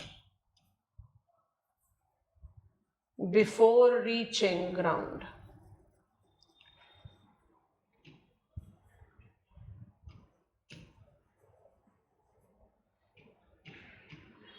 Is typical to turbulent systems. Specific case पकड़ेंगे tornadoes का। आप विर्गा समझ गए हैं तो हम आगे बढ़ेंगे। विर्गा किसको बोलते हैं? Virga is that precipitated water which fails to reach ground. शुरू तो हुआ क्लाउड के बेस से, बट एडियाबैटिक वार्मिंग की वजह से री इवेपोरेट, विर्गा बोलते हैं उसको। एटमॉस्फेरिक हाइड्रोलॉजिकल साइकिल समझ में आ गया? एटमॉस्फेयर से आपने सोर्स किया, पहुंचो जहां से आप आए थे, बट वो री इवेपोरेट हो गया। सो विर्गा। एंड व्हाट इज डिलेड और elongated? It is precipitation either percolating to replenish groundwater or is nurturing snow field। क्या होगा? हाइड्रोलॉजिकल साइकिल डिलेड हो जाएगा ना। जो पानी परकोलेट कर गया वो तो ग्राउंड वाटर हो गया, अब वो या तो स्प्रिंग से बाहर निकले फिर इवेपोरेट होगा। जो स्नो फील्ड में चला गया वो जब तक ग्लेशियर से वार्म होकर, अब्लेड होकर, मेल्ट होकर रीइवेपोरेट नहीं होगा, साइकिल तो डिले हो जाएगी ना। इसलिए उसको डिलेड या इलोंगेटेड हाइड्रोलॉजिकल साइकिल बोलते हैं। Comfortable? Geographically we identify three distinctive types of hydrological cycles, which are they? One is diurnal hydrological cycle, where on daily basis forenoon evaporation leads to afternoon precipitation. Atmospheric hydrological cycle, when the maximum amount of precipitated water tends to get re-evaporated. Such moisture is called virga. It is very typical to turbulent weather. Tropical cyclones के साथ भी दिखता है, tornadoes के साथ भी दिखता है, so we'll be learning it. and delayed or elongated hydrological cycle when precipitated water is nurturing snow field or groundwater. अब हम आपको लेकर जा रहे हैं one of the very difficult sounding topics of our syllabus, which I don't think is difficult, only क्योंकि एक ही तरह का टर्म हम बार बार अलग अलग तरीके से बोलते हैं तो कंफ्यूजिंग लगता है. हमने जब स्टडी प्लान दिया था तब आपको बताया था कि हमारे सिलेबस में एटमॉस्फेरिक मॉइस्चर कहीं नहीं लिखा हुआ, पर बाकी सारी चीजें जो मॉइस्चर के साथ एसोसिएटेड है वो लिखी हुई हैं. वहीं पर एक टर्म लिखा हुआ है हमारे सिलेबस में, atmospheric stability and instability. We are going there. Box item create कर, अलग पेज पर बनाओ, no box item, separate topic. अब हम इसको जैसे जैसे आपको समझाते जा रहे हैं ना वैसे समझते जाके कॉलम कॉपी करते जाना. अभी सब लोग रुक जाएंगे, थोड़ा ध्यान से सुनेंगे हम क्या बोल रहे हैं. एटमॉस्फेरिक स्टेबिलिटी और इंस्टेबिलिटी को समझने के लिए कुछ बेसिक, इंस्टेबिलिटी मुझे ज्यादा वेदर मैकेनिज्म देता है तो हमने जानबूझकर इंस्टेबिलिटी को टुवर्ड्स एंड रखा है. सबसे पहले समझते हैं. All of you drop your pen. Understand. We all have understood normal lapse rate. बता दें क्या है रेट. बताने से पहले बताओ नॉर्मल लैप्स रेट है क्या? Decrease in temperature through out troposphere with increasing height at the rate of. Normal lapse rate is not equal to environmental lapse rate. क्योंकि नॉर्मल लैप्स रेट आपको इसलिए जानबूझकर वैल्यू चेंज करा था, उस समय बताया था हम इस्तेमाल करेंगे when will be learning atmospheric instability. Environmental lapse rate is variable. इसका कोई भी रेंज हो सकता है, तो हम अपने आप को कोई वैल्यू में नहीं बांध रहे. कुछ नहीं लिखना, पेन ड्रॉप करके रखो. अभी how do I understand the difference between the two? I understand the difference between the two with example. मुझे जल्दी से बताओ एटमॉस्फेरिक मॉइस्चर और ह्यूमिडिटी में क्या फर्क है? Atmospheric moisture and atmospheric humidity में क्या फर्क है? Humidity is specified for a column and moisture is for entire troposphere. Normal lapse rate is for entire troposphere. Environmental lapse rate is for a specific air column. समझ में आया कि नहीं? अगर सरफेस इमेंसली वार्म हुआ तो environmental lapse rate immense होगा, steep होगा. यस और नो? इमेंसली कोल्ड हुआ तो बिल्कुल स्लो हो जाएगा. तो what is environmental lapse rate? It is specific. ये भी लिख दे रहे हैं. And what is normal lapse rate? It is for troposphere. Is that comfortable? So environmental lapse rate variable because it is applicable to specific air column. Is this comfortable with all of us? Yes. And normal lapse rate is at this. It is for troposphere. मतलब normally in troposphere temperature will decrease at the rate of 6.5 degrees Celsius per kilometer. ठीक.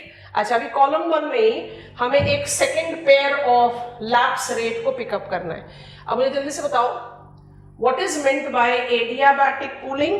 What is meant by adiabatic cooling? वो rising बाइजिंग नहीं, change in volume. Adiabatic is change in volume. I am changing the temperature of air column without adding, subtracting heat by simply changing its volume. There are two types of adiabatic changes that can be applied: cooling, warming. We are looking in for cooling और इसको हम लगातार अभी तक पढ़ते आए adiabatic cooling. अब हम इसको सप्लीमेंट कर रहे हैं एक टर्म से, उसका नाम है एडियाबैटिक. अब इसको हम पूरी तरह से लिख दे रहे हैं adiabatic lapse rate, ALR. Adiabatic lapse rate is of two types. कौन कौन से टाइप? एक है ड्राई एडियाबैटिक लैप्स रेट, एक है wet adiabatic lapse rate. Readjust कर रहे हैं, दो कॉलम इसी पेज पर बनाएंगे. Dry adiabatic lapse rate and wet adiabatic lapse rate. Dry adiabatic lapse rate DALR is steeper. It is 10 degrees Celsius per kilometer. and wet adiabatic lapse rate is retarded. इसको retarded बोलते हैं adiabatic lapse. ये है 5 degrees Celsius पर kilometre. Dry adiabatic lapse rate is experienced bye unsaturated air column and wet adiabatic lapse rate is experienced by saturated air column. अब आप सब ना 2 मिनट के लिए रुक जाओ, अब कंफ्यूजन शुरू हो गया, ड्राई एडियाबैटिक वेट एडियाबैटिक. तो ऐसे करते हैं, इसको थोड़ी देर के लिए साइड में छोड़ते हैं, एक एग्जाम्पल को देखो, फिर फटाफट उधर जाएंगे तो बहुत आसानी से समझ में आएगा. मान लीजिए कि मेरी जो 4 फिंगर्स हैं, ये 4 लेयर्स ऑफ ट्रोपोस्फेयर है, हर किलोमीटर को शो कर रहा है, ठीक है. अगर हम इन 4 फिंगर्स को 4 layers 4 kilometres of troposphere believe करें और हम अप्लाई कर दें environmental, I am not concern with normal lapse rate, I am concern with individual specific air column. So environmental lapse rate, environmental lapse rate by default this will be coldest and this will be warmest. Whatsoever temperature variable है, हम temperature को value नहीं दे रहे.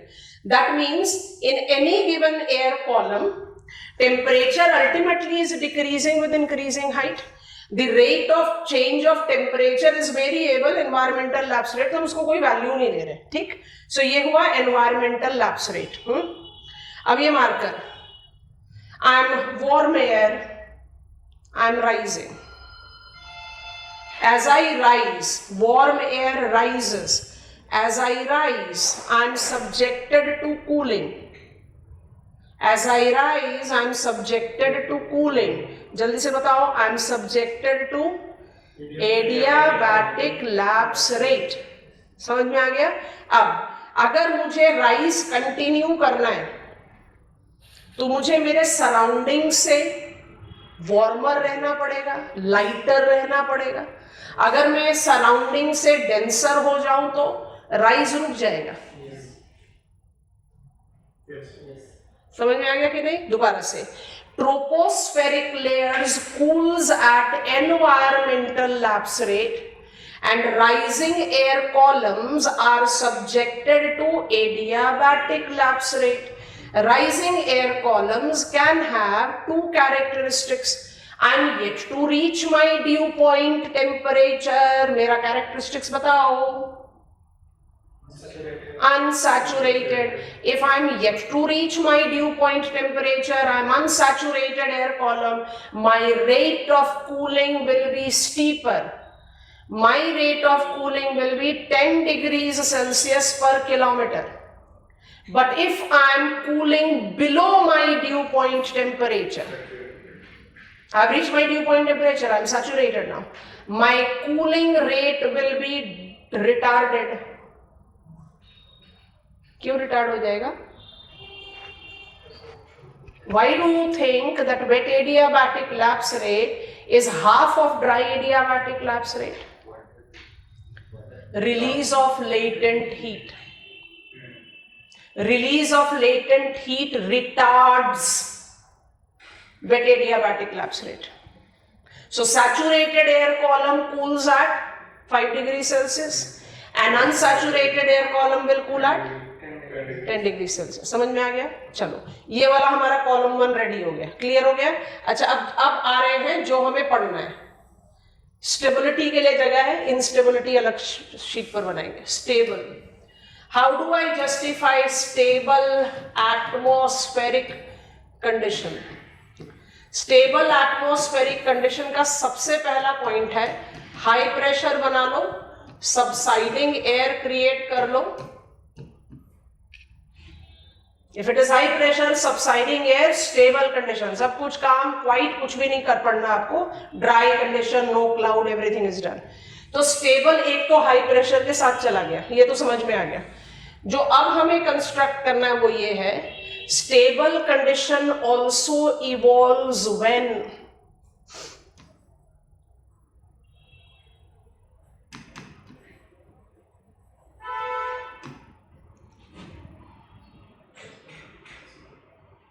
and rising will halt when adiabatic lapse rate is steeper than environmental lapse rate. Adiabatic lapse rate is steeper than environmental lapse rate, you will become denser than surrounding, you'll stop rising. Yes or no? Adiabatic lapse rate is what? Rate at which rising air column is cooling. Environmental lapse rate is what? Rate at which surrounding is cooling. अगर adiabatic lapse rate greater हो गया environmental lapse rate से, तो क्या होगा? Rising तो halt करेगी. I hope you are understanding. तो ये जो expressions आते हैं ना, adiabatic lapse rate is greater than environmental lapse rate, ये confusion create करता है, because without understanding we try to interpret it. तो सबसे पहली चीज जो अपने दिमाग में रखनी है, जो हमने सबसे पहले लिखा है, normal lapse rate और environmental lapse rate को confuse नहीं करना. Normal lapse rate is applied generally to entire troposphere. Environmental lapse rate will be applied to specific air column. Environmental lapse rate varies. Adiabatic lapse rate is the rate at which the rising air column cools. Atmospheric stability and instability is function of, relation of environmental lapse rate and adiabatic lapse rate. If adiabatic lapse rate is steeper than environmental lapse rate, rising will halt, stable condition will develop. So atmospheric stability का क्या मतलब है? या तो subsiding हो, वो है तो हटा दो साइड में, या राइज को रोक दो. राइज कब रुकेगा? जब राइजिंग एयर कॉलम अपने सराउंडिंग से डेंस हो गया. वो कब डेंस होगा? जब उसका रेट ऑफ कूलिंग फास्टर था सराउंडिंग से. अब now make it sound technical.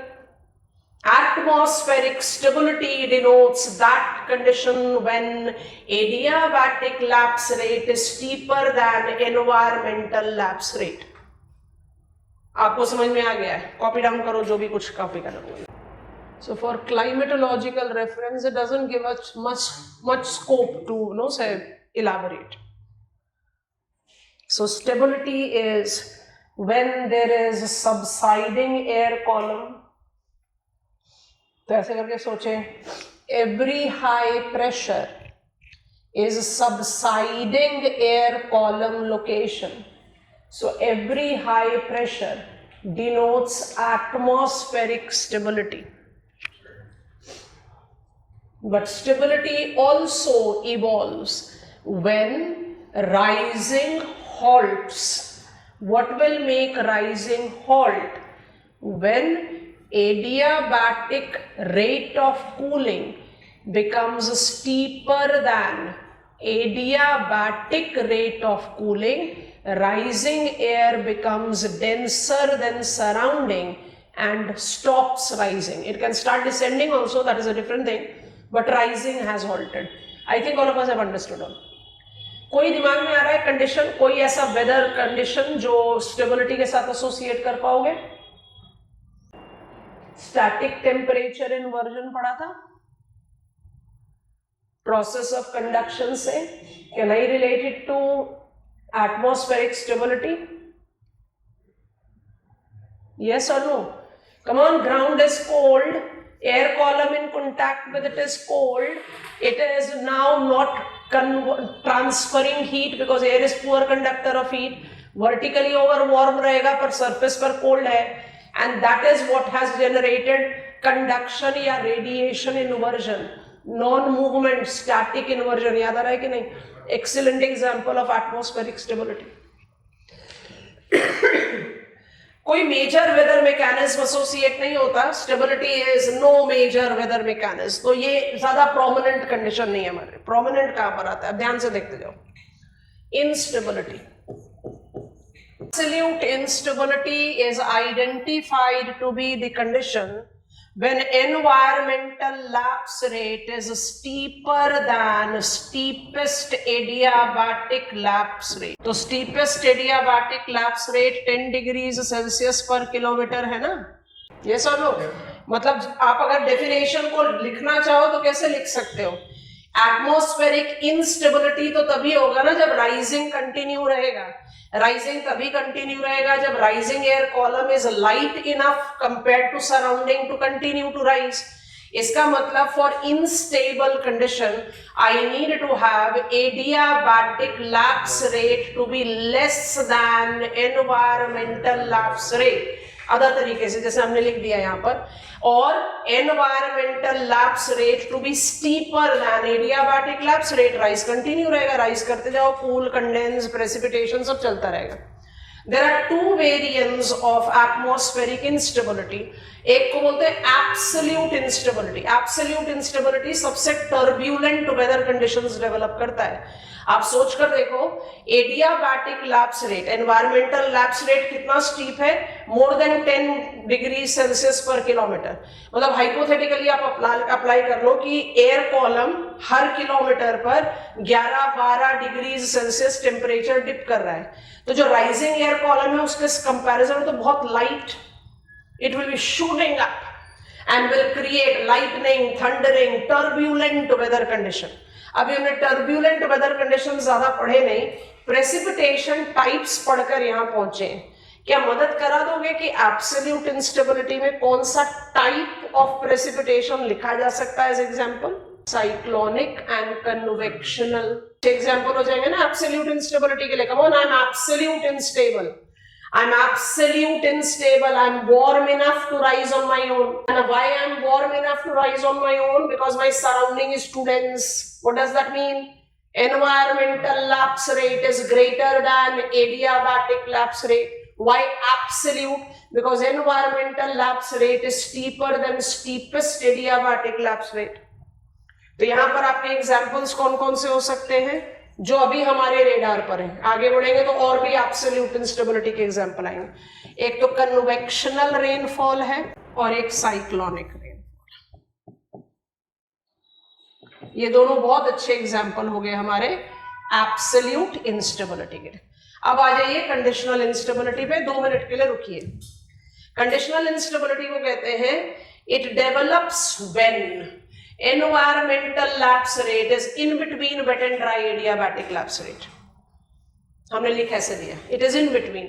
तो environmental lapse rate तो वेरिएबल होता है, wet and dry adiabatic lapse rate हमें पता है, तो हम उनकी वैल्यू के हिसाब से एक हाइपोथेटिकल केस शुरू करते हैं। ये मेरा 10 डिग्री सेल्सियस पर किलोमीटर है, ये मेरा 5 डिग्री सेल्सियस पर किलोमीटर है, तो हम बिलीव कर लेते हैं कि ये मेरा 7 डिग्री सेल्सियस पर किलोमीटर हो जाए। What is conditional instability? Conditional instability is कि आप जरा इस कंडीशन को देखो, it will create stable weather in context of unsaturated air. आपने कैसा कंडीशन डेवलप कर दिया यहां पर? स्टेबल। समझ में आ रहा है कि नहीं? स्टेबिलिटी जनरेट करोगे। अब ये वाला कॉम्बिनेशन को पकड़ो, instable. Conditional instability is defined to be the condition when environmental lapse rate fringing between wet and dry adiabatic lapse rate tends to generate stability in one combination and instability in the other combination. I think it is comfortable. ये तो आपने lab में बैठकर definition बता दिया। अब आपको real term में एग्जाम्पल साइट करना है, तो कैसे करोगे? If that condition would not have been there, unstable condition would not have developed. अभी आपके एग्जाम्पल में सिर्फ टाइप्स ऑफ प्रेसिपिटेशन है, सोचो। अभी हम एग्जाम्पल्स ऑफ क्लाउड बर्स्ट इन हिमाचल प्रदेश, फिर जम्मू एंड कश्मीर एंड उत्तराखंड देख रहे हैं। आप जब न्यूज़पेपर में रीड करते हो तो it reads, it combines, it's an excellent example of combination of absolute and conditional instability. Moisture laden wind, warm अपने आप capacity रखता है to rise and condense.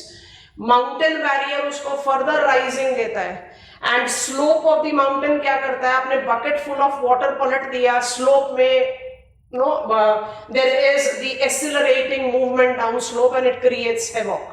So conditional instability कहां पर होती है? जहां पर कोई सपोर्ट आ रहा है आपके लिए। तो कौन सा टाइप ऑफ प्रेसिपिटेशन हो गया? Orographic and frontal. अगर ओरोग्राफी नहीं होता तो आप राइज ही नहीं करते, अगर फ्रंट नहीं बनता तो आप राइज ही नहीं करते। तो which are the practical examples of conditional instability? Conditional instability goes with orographic and frontal, इसलिए ओरोग्राफिक और फ्रंटल में इतना स्ट्रॉन्ग टर्ब्यूलेंस देखने को नहीं मिलता. Of course when it combines absolute and conditional it can create another case. Writing it here. Examples of it will go with frontal precipitation, like conditional instability. Of course, instability is of the prime concern for climatology, but conditional instability normally ज़्यादा turbulent conditions के साथ relate नहीं करते. Turbulent weather conditions is not restricted only to. I am repeating now. When I talk about atmospheric stability and instability, it basically asks us to be comfortable with what is the characteristics of wet, dry, adiabatic lapse rate in reference to environmental lapse rate. So when I talk about atmospheric stability, I say adiabatic lapse rate should be steeper than environmental lapse rate, halting rise. Whenever stable conditions are there for us climatologically, hardly anything to explore out. It will create clear sky, dry conditions, so I don't have much to talk about here. But atmospheric stability by default is one of the very reoccurring kind of scenario that we experience, and it is associated with the temperature inversion also. So if required, you can add it up there. As climatologists, we are more concerned with atmospheric instability. Instability will associate itself with sustenance of rise, and rise is sustained when environmental lapse rate will be steeper than adiabatic lapse rate. Environmental lapse rate is steeper than adiabatic lapse rate can reflect itself into two. Pehla, if environmental lapse rate is steeper than dry adiabatic lapse rate, rise एकदम abrupt होगा. It will be creating turbulent weather conditions. So एकदम turbulent weather conditions जो होते हैं वो सब absolute instability के साथ जाते हैं. तो definition of absolute instability हमेशा क्या रहेगा? Environmental lapse rate greater than dry adiabatic lapse rate. लिखते समय लिखो environmental lapse rate is steeper than steepest adiabatic lapse rate. और conditional instability को कैसे define करते हैं? When environmental lapse rate is in between wet and dry, तो वो condition specific instability and stability बताता है. एक combination में आप stable condition बनाओगे. हमेशा दिमाग में रखना कि adiabatic lapse rate अगर environmental lapse rate से बड़ा हो गया, ज्यादा हो गया, तो राइजिंग रुक जाएगी. तो जब आपने एनवायरमेंटल लैप्स रेट को in between dry and wet adiabatic lapse rate रखा है, तो ड्राई एडियाबैटिक लैप्स रेट के कंटेक्स्ट में तो आप स्टेबल कंडीशन डेवलप करोगे, और वेट एडियाबैटिक लैप्स रेट के कंडीशन में आप इंस्टेबिलिटी डेवलप करोगे. तो यहां पर there is some combination that will generate unstable conditions. तो जब आप रियल टर्म में जाते हो तो फ्रंटल मैकेनिज्म, ओरोग्राफिक मैकेनिज्म को आप कंडीशनल इंस्टेबिलिटी बोलते हैं. हमने एक टर्म लिया था स्क्वॉल लाइन. आज तो हम एयर मास पर पहुंचे नहीं. हमने कल एक टर्म लिया था स्क्वॉल लाइन ब्लिजर्ड्स पढ़ते समय. स्क्वॉल लाइन एक फ्रंट है. फ्रंट है तो कौन सा इंस्टेबिलिटी शो करेगा? कंडीशनल. आप वार्म मॉइस्ट है, आपके पास खुद की कैपेसिटी है राइज करने की, और आपको एक फ्रंट का सपोर्ट भी दे दिया गया, तो आपने क्या किस चीज का कॉम्बिनेशन ले लिया? Conditional and absolute. तो आप तो सबसे ज्यादा टर्ब्यूलेंट कंडीशन जनरेट करोगे, उसी को स्क्वॉली वेदर बोलते हैं. वहीं पर आता है tornado. So combination can be any, but these are the principles. Our study tomorrow will be air masses and that will automatically take us to frontogenesis. Frontogenesis हमें ऑटोमेटिकली टेम्परेट साइक्लोन पर ले जाएगा. मतलब अब sequence of left out weather phenomena is what we'll be focusing on. And then for today, all basics of climatology ho gaya. Apart from, of course, monsoonal mechanism, a technical part of study tha, wo bhi in the sequence is done. Now we are left out with all the weather mechanism. And if the background work is clear, they don't take much of our brain. It's just that we need to apply it. And before I close, I will mention one thing here. Climatological study को एक बोलते हैं physical climatology, एक बोलते हैं regional climatology. हम दोनों पढ़ते हैं साथ साथ. फिजिकल क्लाइमेटोलॉजी जब आप स्टडी कर रहे हैं, जैसे हमने भी ये स्टडी करा, this is stability, this is instability. Sit in lab, talk about what are the characteristics where, उसको फिजिकल बोलते हैं. टेक्निकली समझना. रीजनल क्लाइमेटोलॉजी, जो चीजें आप समझ रहे हो उसको आप अप्लाई कहाँ करते हो, जैसे हम कहते हैं कन्वेक्शनल रेनफॉल, फिजिकल, समझ गए, where do I experience it, I experience it in equatorial region. तो हम regional climatology hand in hand कर रहे हैं, because climatology is a sub stream of geography and geography is a spatial discipline. कोई भी चीज आप स्पेशियल कंटेक्स्ट में ही स्टडी करते हैं कि ये जो आपने पढ़ा ये एप्लीकेबल कहां पर है। सो हमारा अप्रोच हमेशा रीजनल एंड फिजिकल दोनों रहता है। Done for today, how was